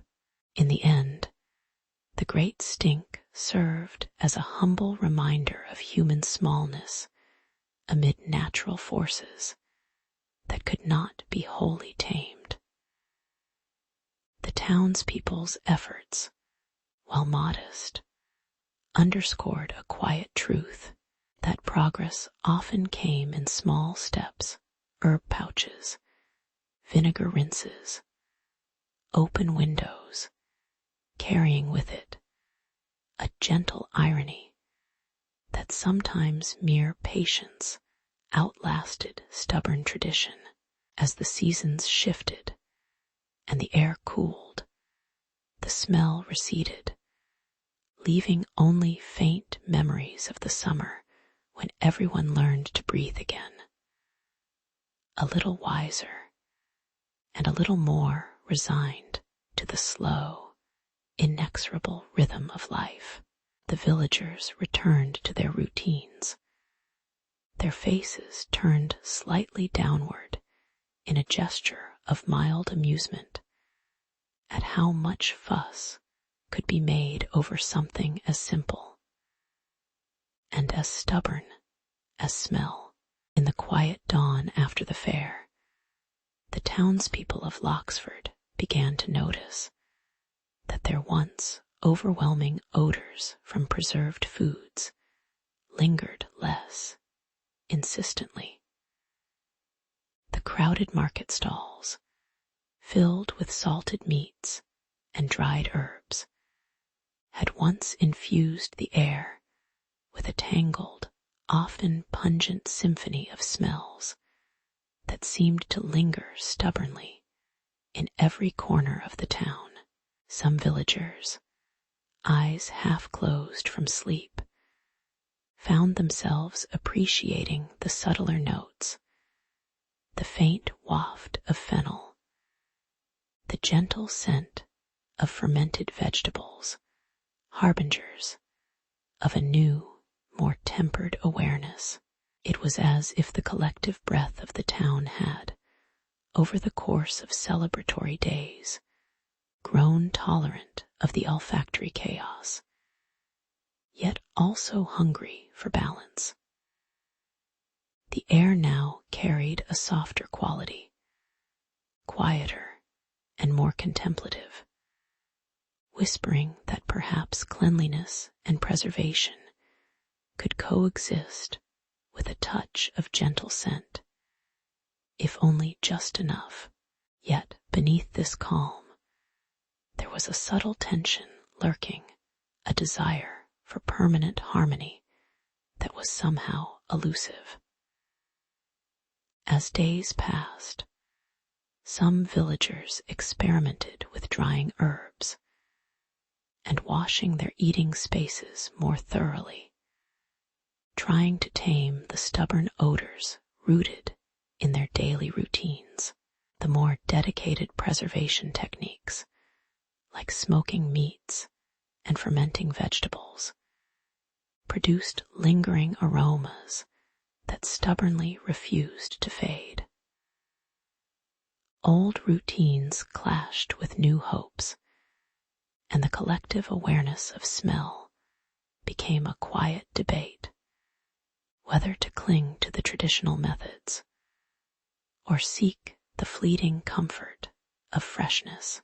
This human tension, small and understated, was woven into every whispered comment about cleanliness, every hesitant glance at the food stores, as if everyone wondered whether they could find peace between preservation and purifying care. Ironically, in the midst of these efforts, some villagers discovered that their attempts at control often produced unintended humor. Small mishaps, leftover fermenting batches spilling over, herbs baked into bread, occasionally overpowering, became stories passed in muffled voices. The bakers, like Aldrich, chuckled softly as he introduced fragrant herbs into his loaves, a gesture of hope that scent could be an art rather than an accident. The scent of baked bread, infused with rosemary or thyme, wafted more gently through alleyways, offering a humble reminder that smells could be both a comfort and a source of mild amusement. Perhaps, the villagers mused, the aroma was an imperfect mirror of human effort, sometimes just a little too much, sometimes just enough, yet always uniquely human. As the season wore on, a gentle calm settled upon Loxford. The marketplace returned to its familiar hum, only now with a slight, soothing aroma of baked bread, dried herbs, and the subtle scent of clean linen. People moved through their days with quiet satisfaction, touching the cool surfaces of their homes and breathing in the softer air. Aldrich's bakery, where herbs were gently folded into loaves, became a modest landmark, its air a gentle reminder that food could be both nourishing and fragrant without overwhelming. A simple, yet profound harmony. The townspeople, eyes often lowered in a kind of sleepy contentment, found themselves believing once more that balance was achievable not through perfection, but through patience and gentle adaptation. In this stillness, they seemed to accept the slow, inevitable flow of life, smelling it all at once with soft, weary smiles. In the end, the story of Loxford's odors became a quiet meditation on human imperfection and the delicate art of coexistence. The blurred faces of prophets and elders, almost unseen in the warm light of their humble homes, suggested that some knowledge about scent and cleanliness was best left in gentle shadows. Knowledge passed quietly from one to another, like a soft breath.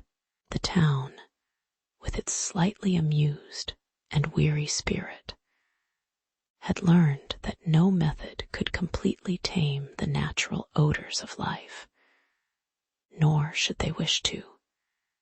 Instead, it was about finding a humble, lasting balance. As they quietly went about their days, their shared realization was simple: that the subtle, imperfect aroma of their lives, with all its quirks and minor messes, was what made their human story quietly beautiful. The lingering scent of bread, herbs, and history was now, somehow, enough. In the quiet corners of Bruges, where narrow cobbled streets curled like slow breaths, young Milo watched as the shop fronts shimmered with glass apothecary jars filled with dried herbs, waxy resins, and fragrant oils.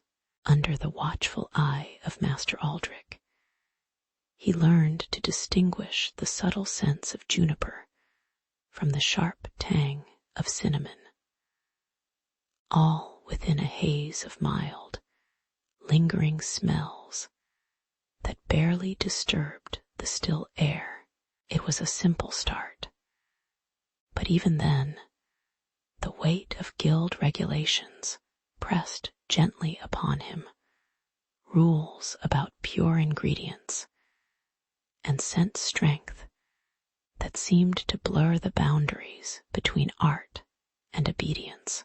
A faint, distant chime rang through the shop, as if reminding everyone that even in pleasure, restraint was a must.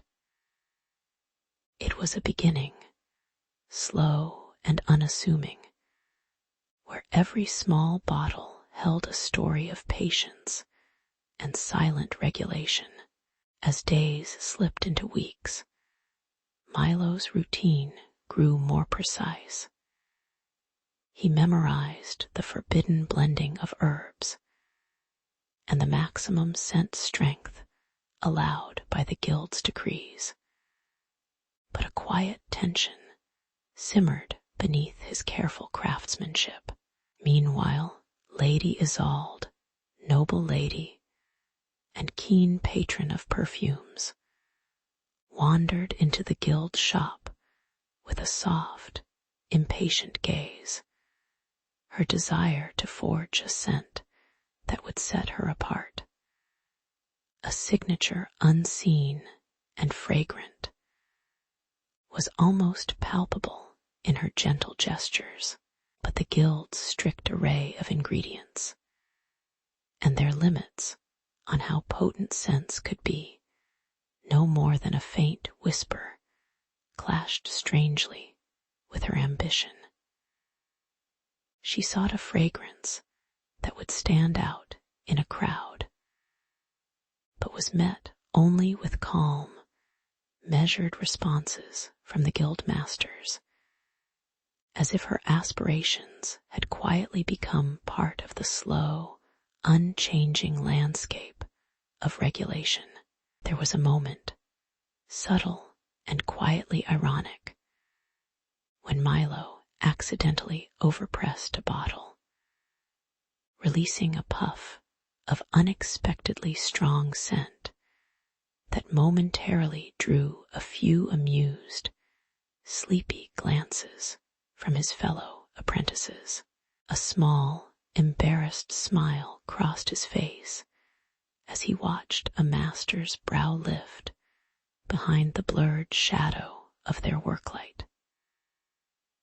The guild's rules, meant to maintain order and consistency, had rendered fragrances into subdued echoes of what they might have been.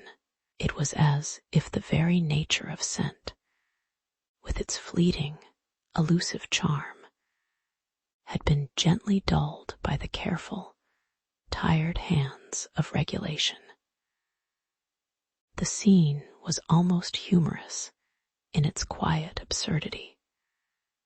How human effort aligned with strict rules could diminish, rather than enhance, the magic of something fleeting as a perfume. Over time, Milo, the apprentice, began to notice an odd calm in the process of scent creation, a rhythm that seemed to settle into the slow, deliberate pace dictated by guild law. Lady Isolde, though still yearning for something uniquely hers, found herself observing the restrained artistry with a gentle, amused patience.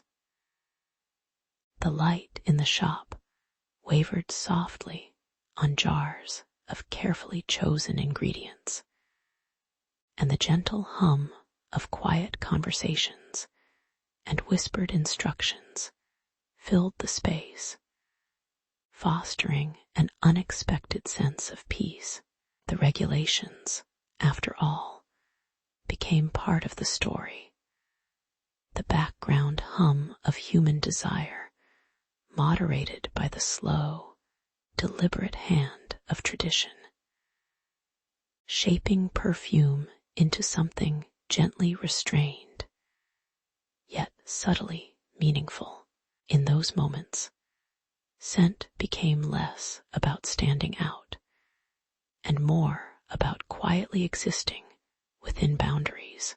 As the day drew toward its quiet close, Milo reflected on the slow, muted dance of regulation and aspiration, realizing that perhaps the beauty of perfume lay not in its boldness, but in its gentle life within limits.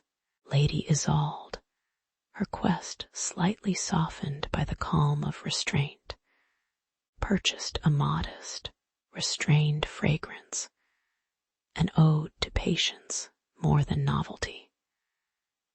The guild, with its rules and regulations, remained a distant, invisible face in the shadows of the shop, unnoticed yet ever present, an unseen guardian of tradition.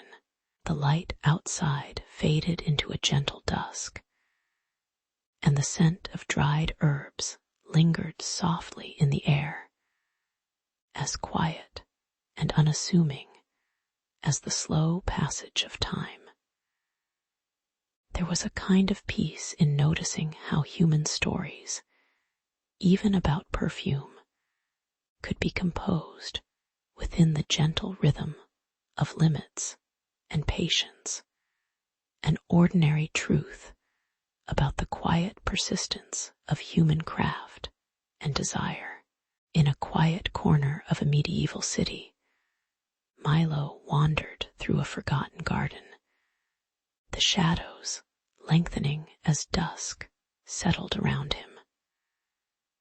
Among the tangled vines, a peculiar glow caught his eye, an elusive night-blooming rose, its petals delicate and scented with a promise of rare sweetness. It was a simple discovery, yet to Milo, it felt like an unspoken secret waiting to be shared. At the time, perfumes and scents were mostly mundane, a faint aroma of herbs or leaden unguents, but this flower held a quiet allure that called to him beneath the settling dark. Still, he knew such treasures were not without their limits. Laws governed scent just as surely as they governed craft and commerce. And the forbidden blossom embodied all the quiet restraint required in their world. Soon, Milo's fascination grew into a quiet tension. News spread quietly that certain scents, especially those derived from rare wildflowers, were banned by the guild. The law was clear. Anything too intoxicating or extravagant risked disrupting the delicate order of courtly life. Yet the aroma of that forbidden rose haunted his thoughts, whispering promises in the depths of the night. He found himself torn, the allure of glory from showcasing a potent, coveted perfume versus the unspoken loyalty to the guild's rules. The decision loomed like a shadow over his simple life, thickened by the faint, sweet scent that persisted in his mind, like an echo of what could be, quietly forbidden, but profoundly tempting. Irony settled gently over Milo as he debated in his quiet corner what was more human than the desire for beauty, or the thrill of breaking a rule that seemed almost built into the very air he breathed. The guild's laws were clear, yet so often nonsensical, permitting dull aromas as decorum, but condemning the very essence of a rare bloom. He watched craftsmen and merchants whisper, their faces blurred with fatigue or boredom, as they navigated the dull rhythm of their daily routines. The forbidden rose became a symbol of both longing and absurdity, a secret that smelled like a quiet chuckle at the absurdity of human limitations. Here, amidst the gentle hum of everyday life, Milo saw the subtle humor in enforced restraint over something so natural and fleeting. In those slow moments of reflection, Milo resolved to leave the choice to silence, the calm reassurance that some secrets are too delicate for human weight. He chose to let the flower's scent remain a quiet memory, a whisper rather than a deed. The shadows lengthened further, and the air grew cooler. Yet within him stirred a gentle acknowledgement that human laws often hum with gentle irony, balancing things they wish to control but cannot fully contain. The forbidden blossom became a humble reminder of beauty's quiet resilience, alive in secret, resilient in stillness. Everything in his world moved with soft purpose, and the quiet dignity of restraint seemed more poignant than any fleeting scent could ever be. Long after, Milo often thought about that small, forbidden miracle, the night blooming rose tucked away in a forgotten garden. It remained a symbol of quiet rebellion and the delicate line between what human laws forbid and what the natural world quietly offers in return. As he grew older, he saw the absurdity of strict control, how human limitations often faltered in the face of simple, fragrant truth. And in the slow, measured peace of that memory, there was a gentle humor, a soft sigh of acceptance that some beauty could only be tasted in silence, in the spaces where laws were only faint shadows against the warmth of human curiosity and quiet longing. In the quiet corridors of the guild hall, the perfumers' guild gathered beneath fading candlelight, their faces blurred in the flickering shadows. A call had come from the council, summoning them to discuss a pressing matter, an edict aimed at tightening restrictions on the exotic scents arriving from distant lands. The air was heavy with the scent of dried herbs and stale parchment, as the guild master's tremulous voice suggested a careful negotiation. Perhaps it was the shifting tides of trade or the slow encroachment of noble pretensions, but everyone knew this was no simple matter of regulation. It was a quiet battle for control over daily joy. The members listened with half-lidded eyes, their minds drifting between the fragrant memory of jasmine and the dull certainty of bureaucratic change. As the debate unfurled, scribes and merchants exchanged wary glances, feeling the subtle weight of political pressure. The noble houses, cloaked in their gilded indifference, had begun to influence the council's decisions. Milo, a young apprentice with clandestine experiments, sat silent, clutching a small vial with iridescent liquid that no one knew he had created in secret. The tension was palpable in the faint sounds of scratching quills and the low hum of murmured arguments, each word slipping like a breeze through a cracked window.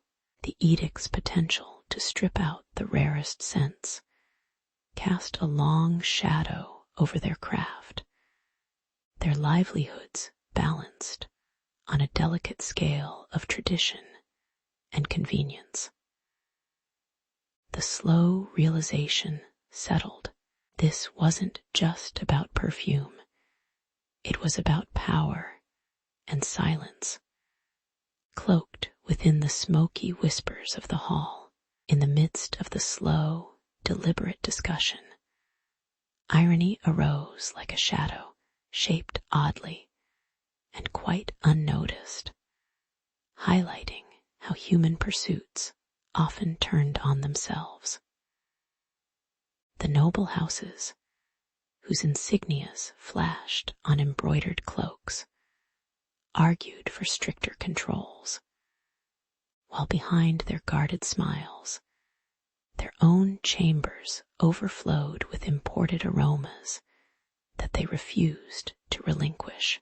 Milo's secret experiments, hidden beneath layers of mundane wax and cloth, seemed almost humorous in their quiet defiance. A young man's clandestine quest for the perfect scent.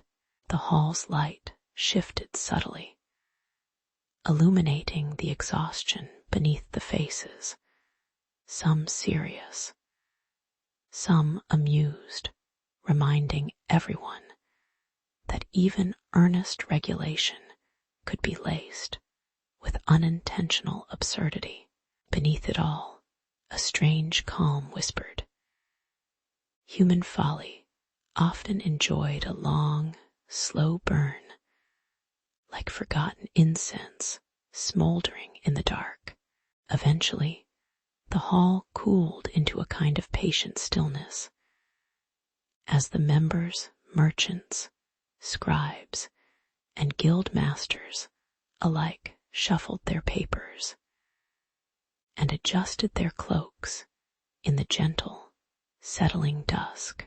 The edict had not yet passed, but the tension had ebbed, replaced by a quiet acceptance that some things could not be fully controlled, much like the faint scent of lavender lingering after dusk.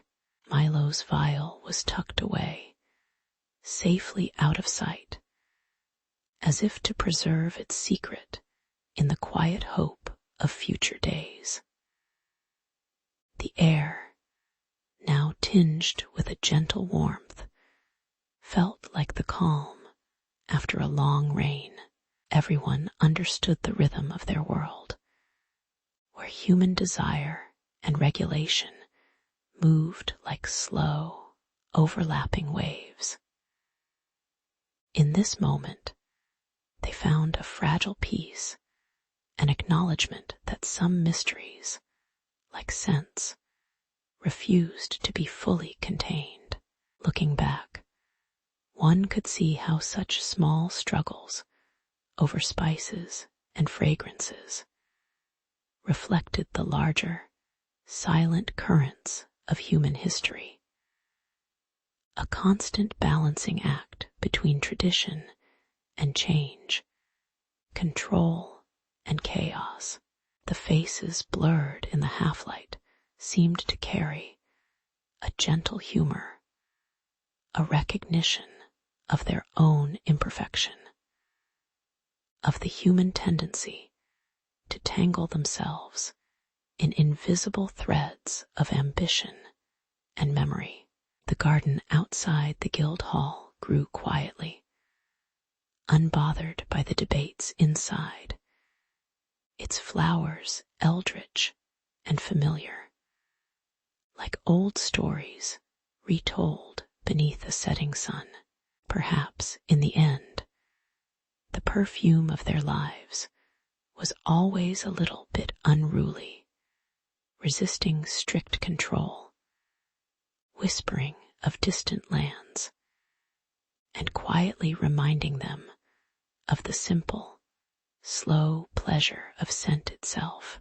And so, in this gentle hour, they waited content enough to see what each new day might scent like in the faint, sleepy dusk of history. In the quiet corners of the workshop, Milo carefully arranged small glass vials and tiny brushes, the pale glow of candlelight flickering softly on the worn wood.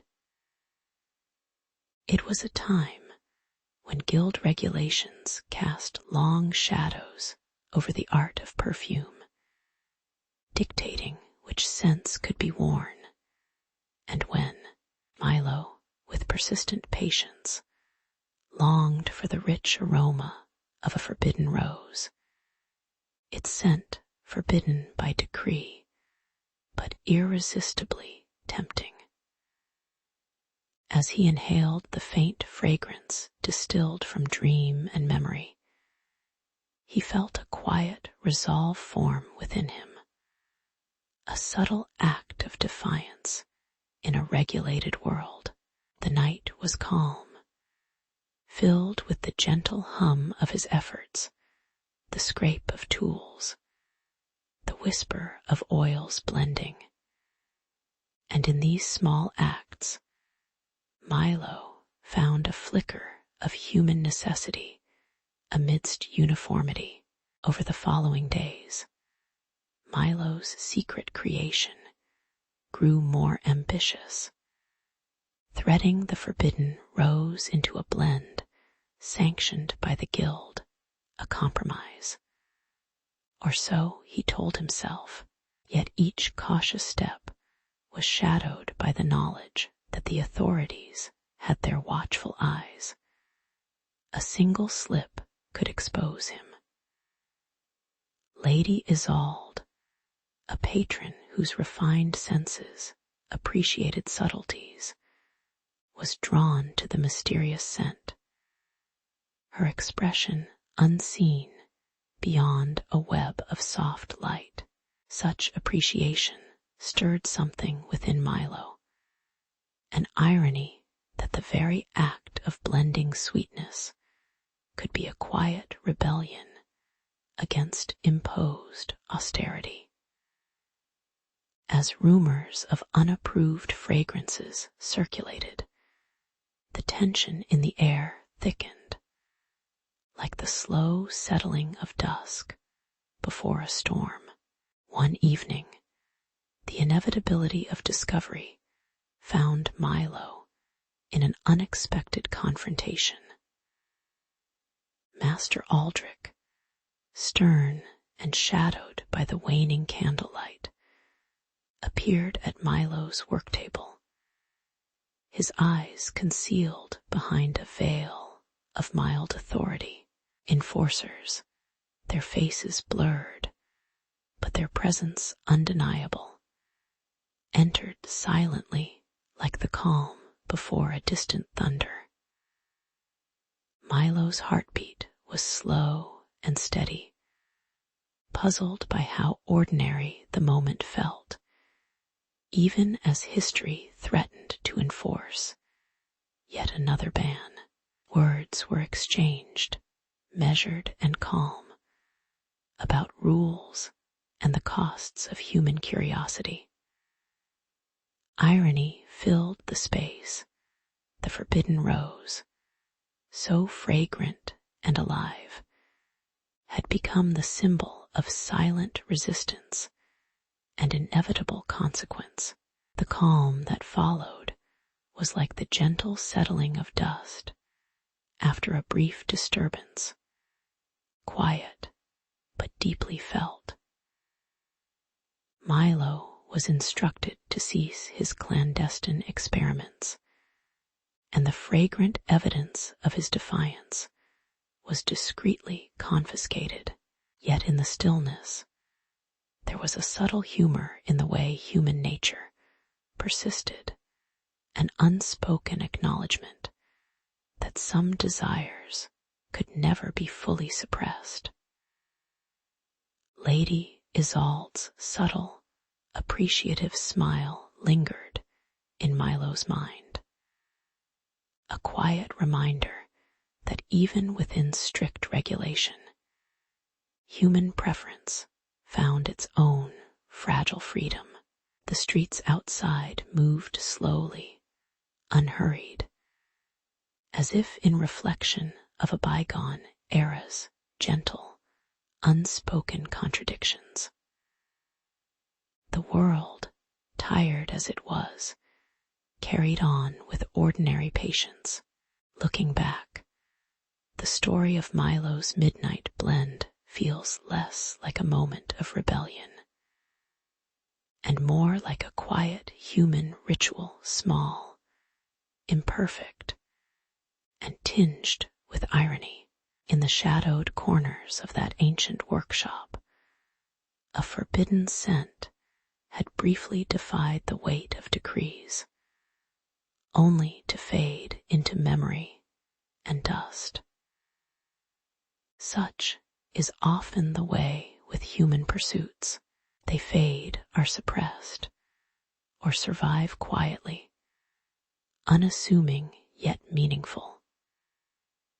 Perhaps, in some small way, Milo's effort reminds us how the human desire for beauty and personal expression persists against the dullness of regulation.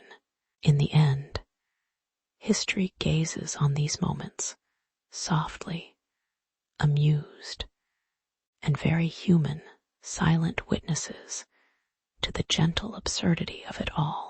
In the quiet corridors of Bruges guild halls, the scent of spilled oils and dried herbs lingered like an unspoken tradition, a subtle reminder of how personal aroma once boasted both pride and peril.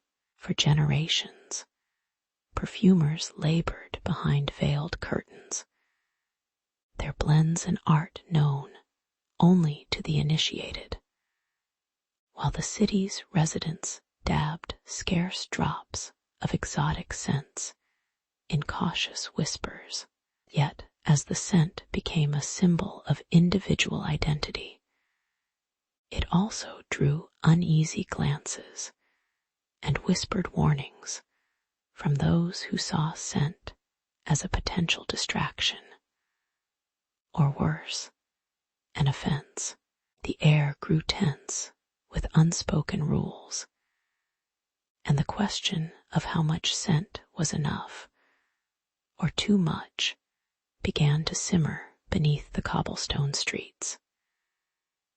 It was then, amid this gentle tension, that the guild convened and proposed a fragile compromise: limited use, controlled access, and strict oversight.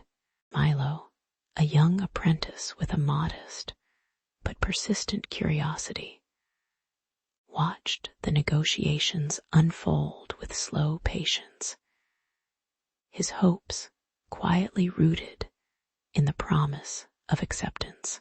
Under the watchful eyes of master perfumers and city officials, he learned the delicate balance of craft and regulation, pouring rare oils beneath the muted light of his bench.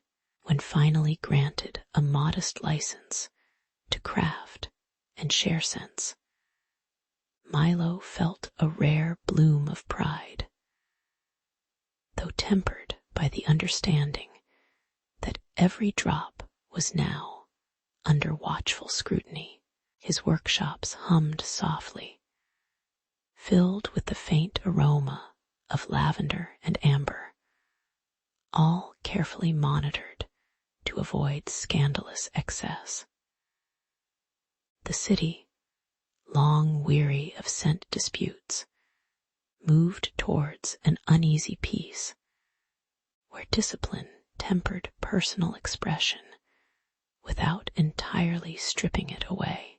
Irony crept in slowly, like the faintest whiff of perfume lingering after a quiet conversation. Milo's success, once seen as improbable, had become a whispered subject of both admiration and mild suspicion. His name, once just a faint echo among the guild's shadows, now appeared on small scrolls and polite commendations, as if the city's acceptance of scent amounting to a quiet victory. Yet, in the back alleys and taverns, others chuckled softly at the absurdity. A profession once seen as frivolous now bound by such strict limits that personal aroma became more of a game of secret compliance than personal expression. Bebotted gestures and muffled laughter marked the irony of a city proud of its regulation, yet still longing for the freedom of fragrance. And so, life settled into a rhythm of cautious creativity, where scent was both art and discipline in measured doses. As years drifted by, a gentle calm settled across Bruges, the perfumes of the city blending into an invisible tapestry of muted hues. Milo, now a recognized master, often walked the quiet streets, the faint scent of dried herbs blending with the soft chatter of passers-by. In this new era, personal scent was no longer a matter of reckless abandon, but an accepted, regulated part of daily life, an ordinary pleasure muted by the weight of rules, yet softened by routine. The strict oversight had transformed what once threatened discord into a shared quiet understanding. Scent was a small, sacred ritual, best enjoyed in moderation and mutual respect.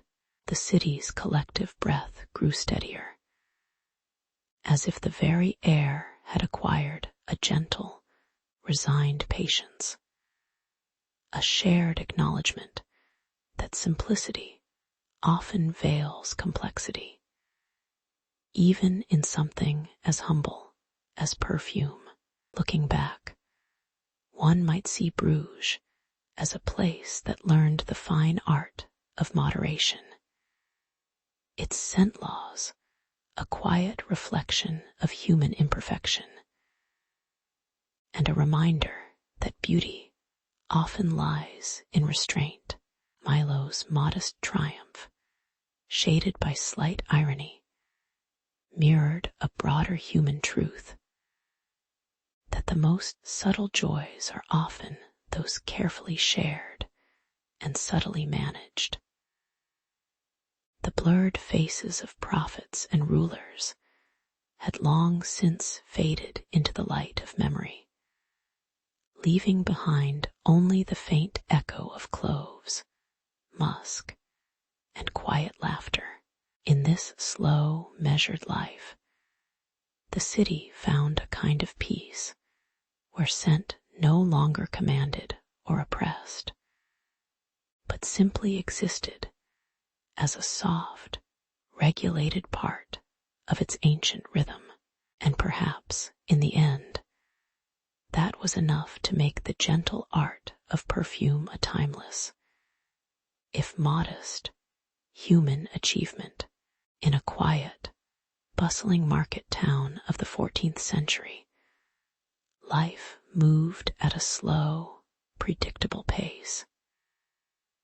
Streets were filled with vendors shouting gently, children's laughter echoing faintly, and the scent of baked bread mingled with nearby herbs. Among the townspeople, healer Alaric prepared his simple remedies, while merchant Lena haggled softly over cloth and spices. The ordinary rhythm of their days was comforting, untouched by the chaos that would soon ripple through their world. Yet, in these gentle moments, a silent awareness lingered that human bodies themselves carried invisible burdens, smells that seemed as old as the town itself. Then, suddenly, dark whispers spread as the Black Death arrived, silent, creeping, and undeniable. Rumors flickered in shadowy corners that the terrible sickness was somehow linked to foul odors, to the stink that clung stubbornly to bodies and streets alike. Alaric noticed the nervous glances as townspeople shielded their noses, clutching cloths to their faces, or turning away from familiar friends. For all their efforts, the sense of something unclean burrowed into their minds.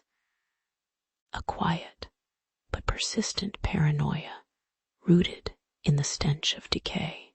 The once familiar odors now seemed to carry a weight of dread, transforming mundane smells into sinister signposts. Ironically, as fear grew, so did the strange and somewhat humorous obsession with smell. Merchant Lena, ever practical, began offerings of fragrant herbs and sweetened linen, trying to mask the invisible threat. Meanwhile, healers like Alaric debated whether the disease itself was a curse of bad smells, or if cleanliness might somehow prevent it. In their discussions, their faces blurred with the dimming light, as if unseen prophets busy with partial truths. The townsfolk laughed nervously at the idea that washing or avoiding certain odors could stave off death. But everyone conducted their routines with a cautious ritualism, sniffing at their own bodies, subtly changing how they moved through their daily lives.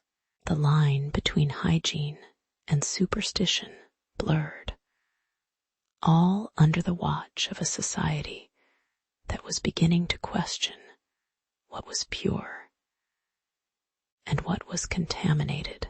Eventually, days grew into weeks of quiet observation. The townspeople settled into a calm acceptance, acknowledging the relentless passage of time amid the slow decline of hopes for a quick remedy. Alaric and Lena, both worn and thoughtful, learned to live with this new silence surrounding their fears. Bodies, now more than ever, were mysteries not only of health, but of reputation and morality. The smell, once perhaps ignored or taken for granted, became a symbol of societal integrity, a moral measure of cleanliness. There was a strange beauty in the mundane routine of gentle washing, of shared glances that spoke of collective vulnerability, and of quiet defiance against an invisible enemy.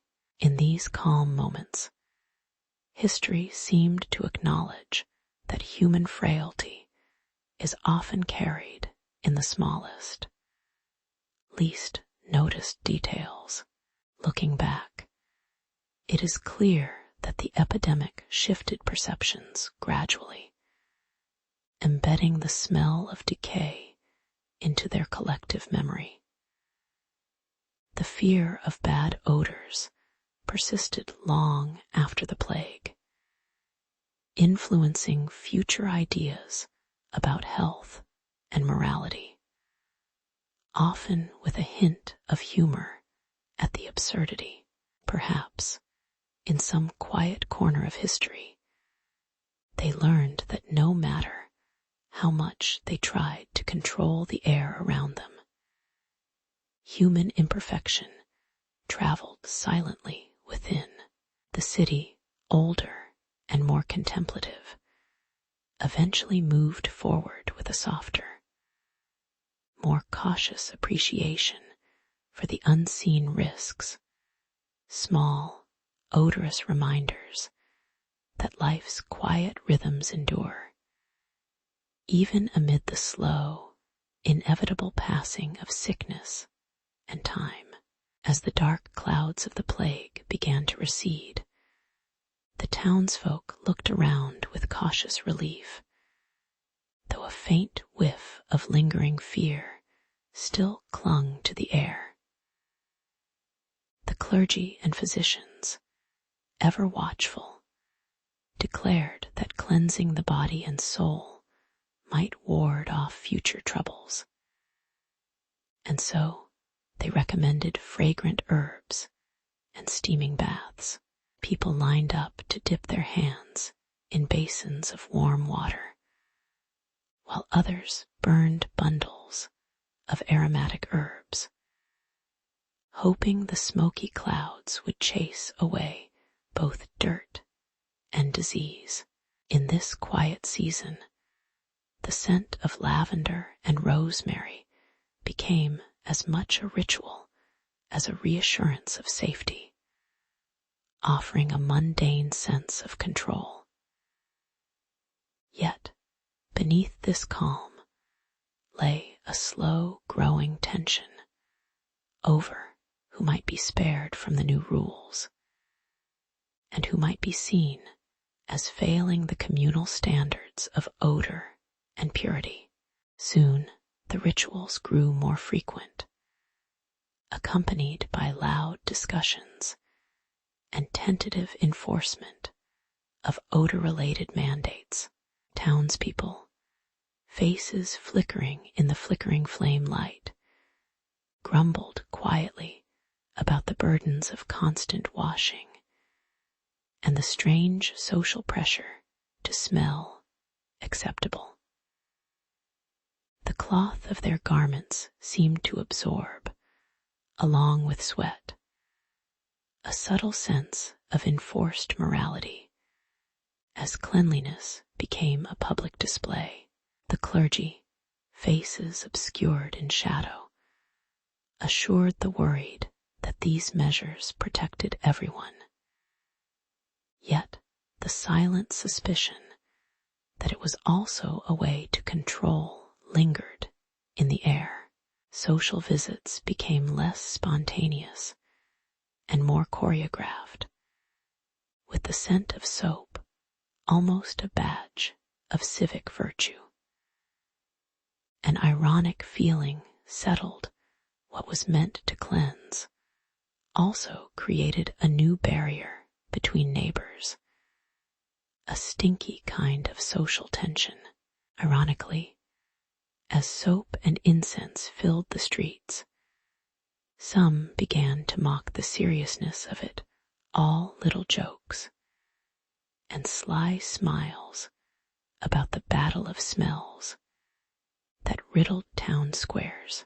The communal efforts, meant to keep out unseen horrors, instead forged a collective absurdity. Everyone was busy scrubbing and perfuming, yet the tension persisted beneath layers of lavender. The faces of prophets and saints, often depicted blurred or hidden in their halos, seemed to watch in bemusement from faded murals, unaware of the mundane rituals shaping their city. The more fervently people scrubbed and scented, the more it became clear that the odor of fear was harder to wash away than dirt. Yet, amid these oddities, there was a strange peace, a quiet acknowledgement that humans were often better at civilizing their routines than themselves. Gradually, the town settled into its new rhythm, the persistent ritual of washing and fragrant offerings grew less frantic, more familiar. The streets, once filled with the scent of herbs and soap, now carried a softer, less intrusive aroma of daily life, meat pies baking, children playing, and cloth cloaks drying on ropes.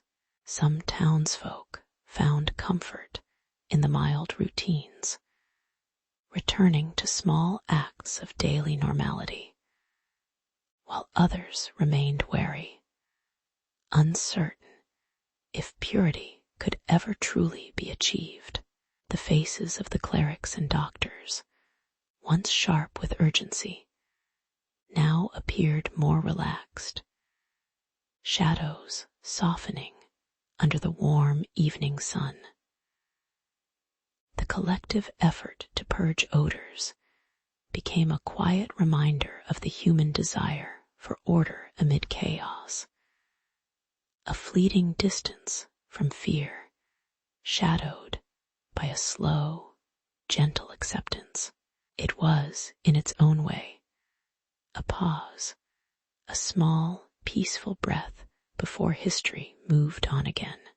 Looking back, the efforts to eliminate body odor after the plague serve as a quiet reflection on human imperfection.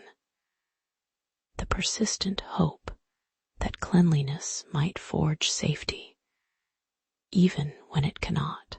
The ancient routines, stitched into daily life, reveal a subtle irony that so much fuss was made over scent.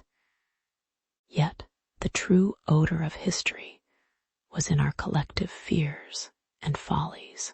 The blurred faces of prophets, their silent watchfulness, remind us that much of what we worry over is invisible to the eye, a small, persistent reminder of how fragile and human we remain. These rituals of bathing and incense, mundane and sacred, hint at the quiet comfort humans find in small acts of control. As the sun sets softly behind silent streets, there is a gentle acknowledgement that some odors of history, human misery, hope, and silliness linger quietly, long after the effort to wipe them away.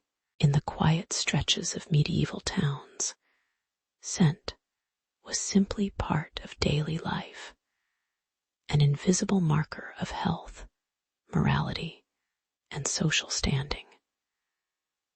When the plague arrived, carried on whispers and the faint aroma of death, it seemed to confirm fears long held about foul odors and moral decay. Survivors recalled the sharp sting of feverish smells, lingering after the ordeal scents that warned of danger, but also subtly judged those who failed to mask their bodily truths.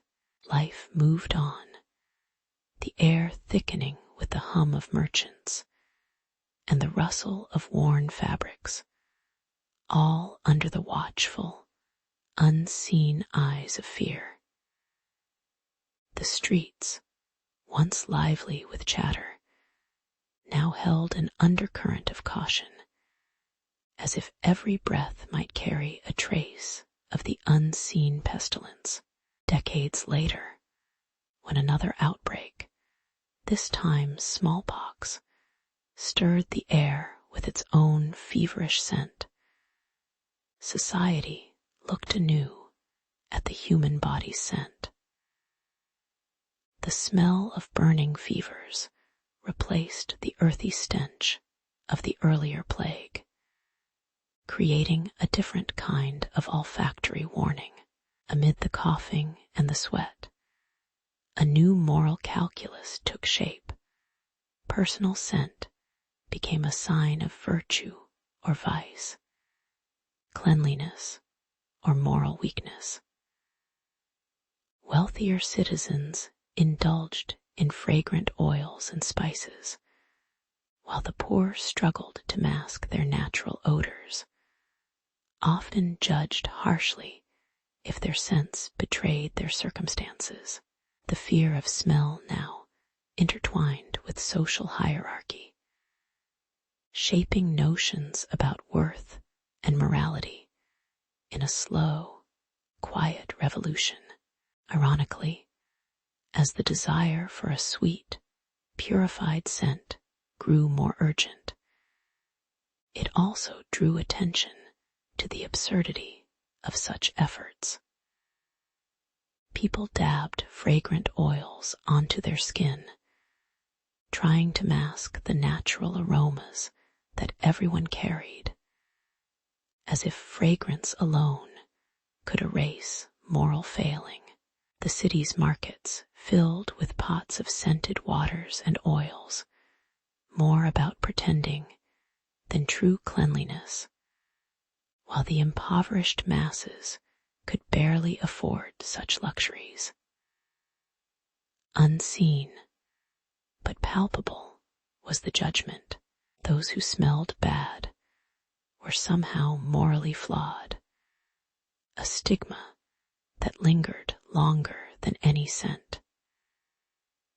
In this way, a simple olfactory marker became a symbol of social virtue, ironically hiding the human imperfections it aimed to conceal.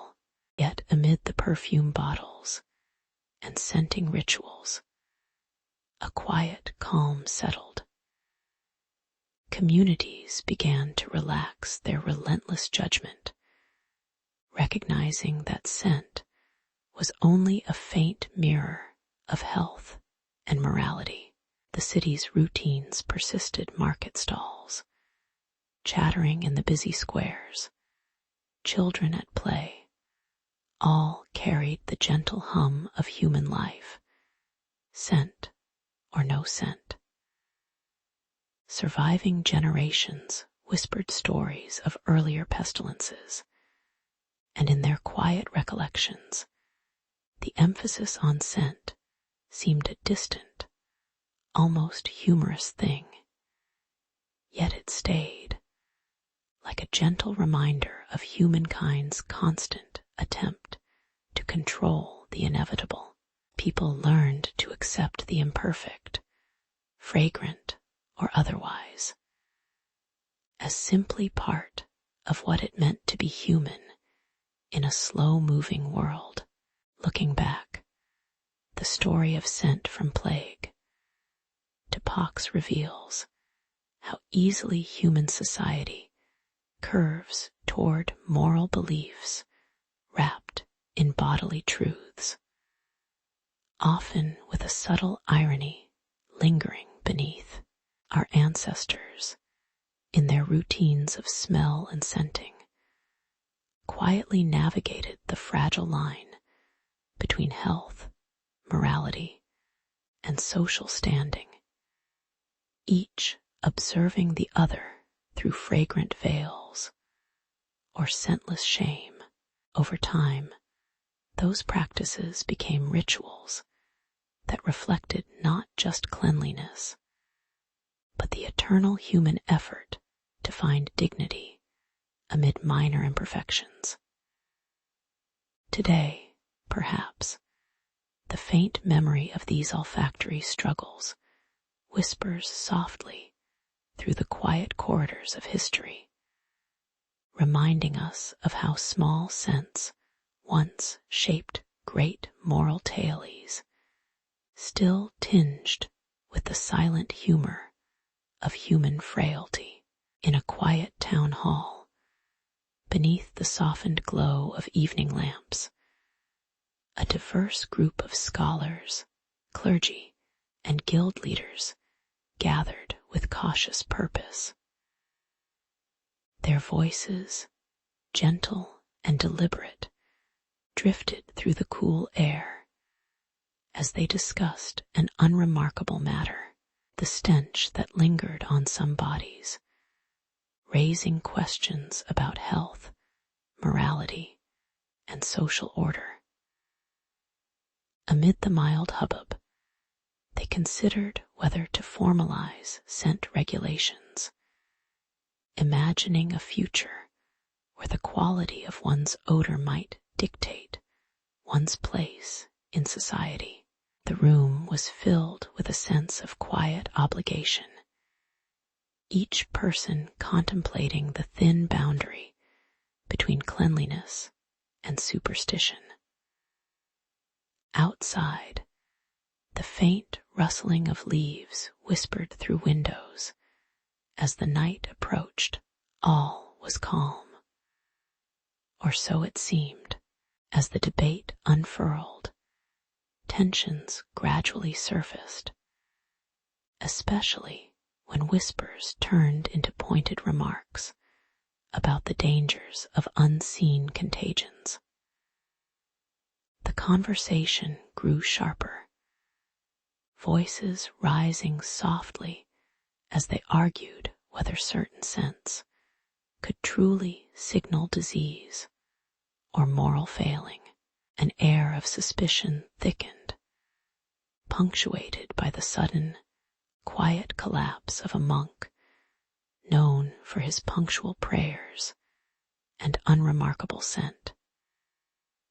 His body slumped forward abruptly, a silent testament that even respected faith and ritual could not shield against the unseen threats they dared not name.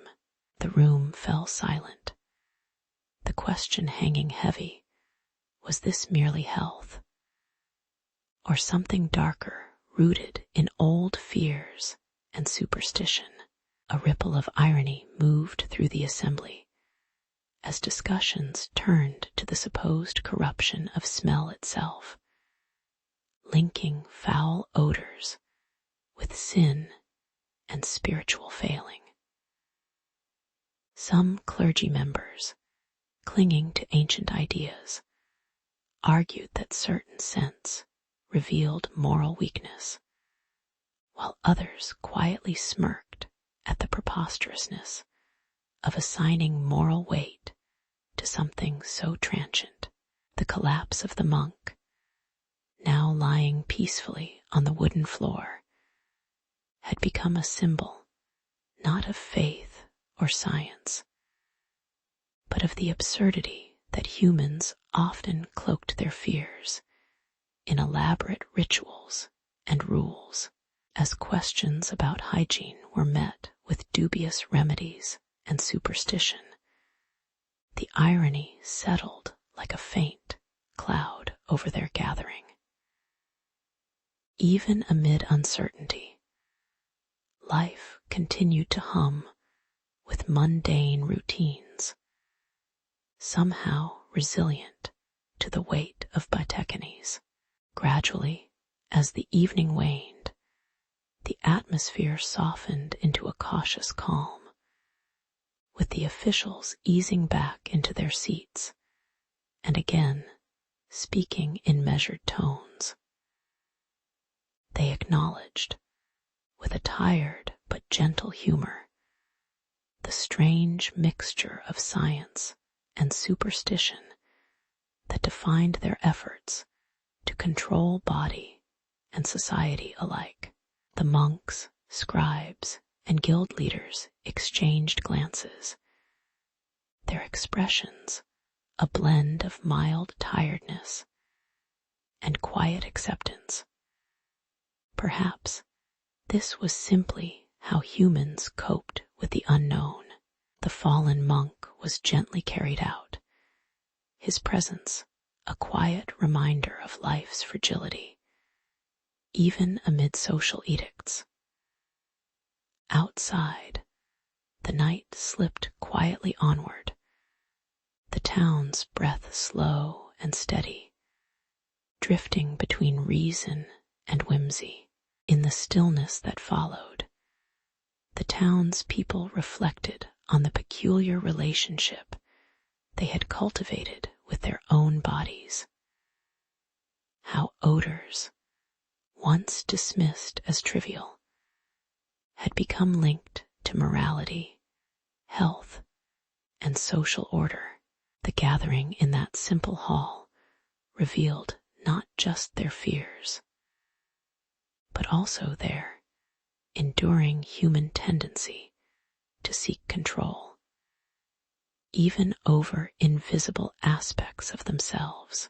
As they returned to their daily routines, the memory of the monk's collapse and the heated debates lingered, reminding them that human imperfections and absurdities are woven into the quiet fabric of history.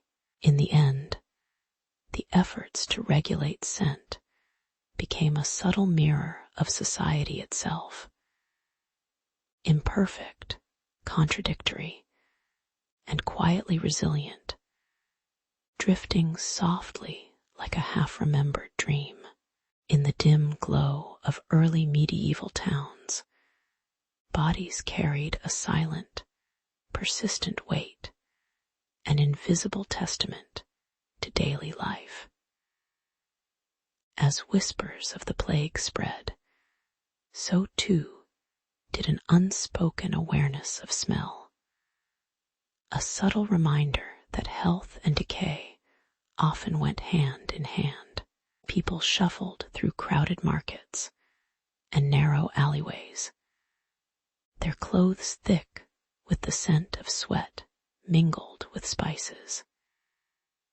Yet nobody paid much mind until society's pause and reconsideration arrived with the twin epidemics.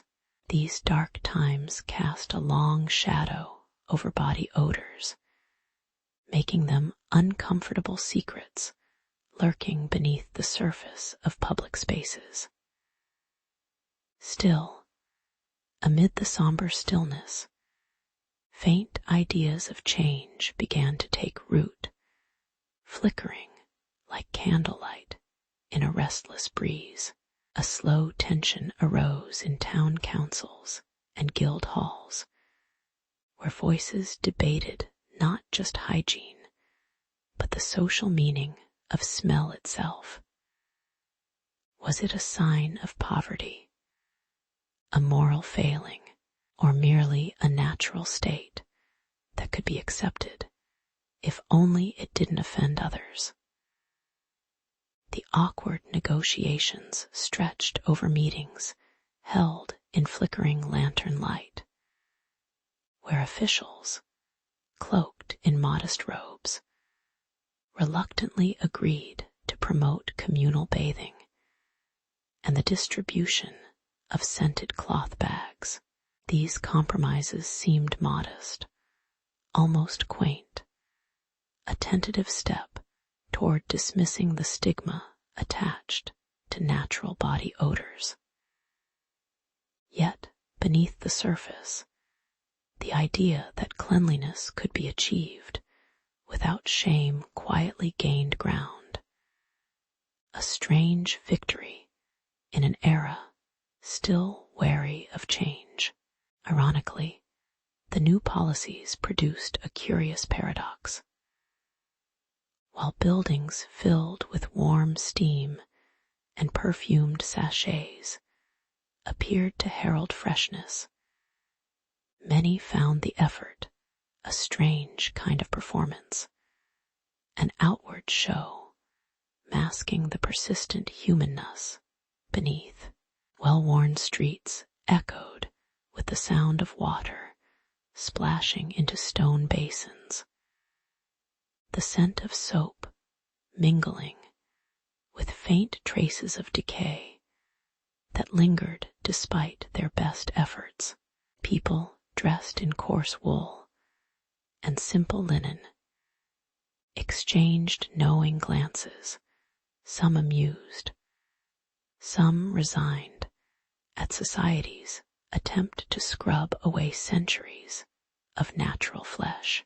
Yet even as they scrubbed and powdered, they couldn't quite escape the irony that smell, a basic human trait, was becoming a symbol of civility and shame at once.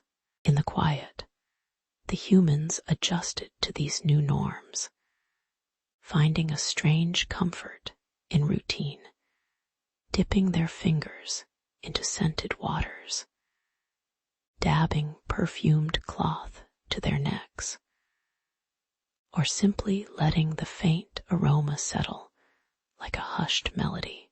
The air grew a little less raw.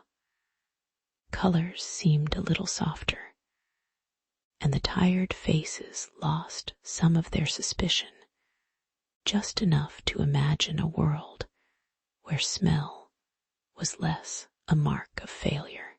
By now, the constant negotiation between accepting natural humanity and striving for societal propriety had settled into a calm balance.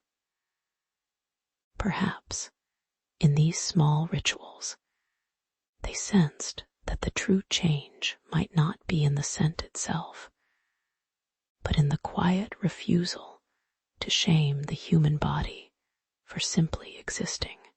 Looking back through a flickering window into the past, it's clear that these modest reforms, born in anxious times, set a subtle but enduring tone, one that pressured society slowly to redefine cleanliness.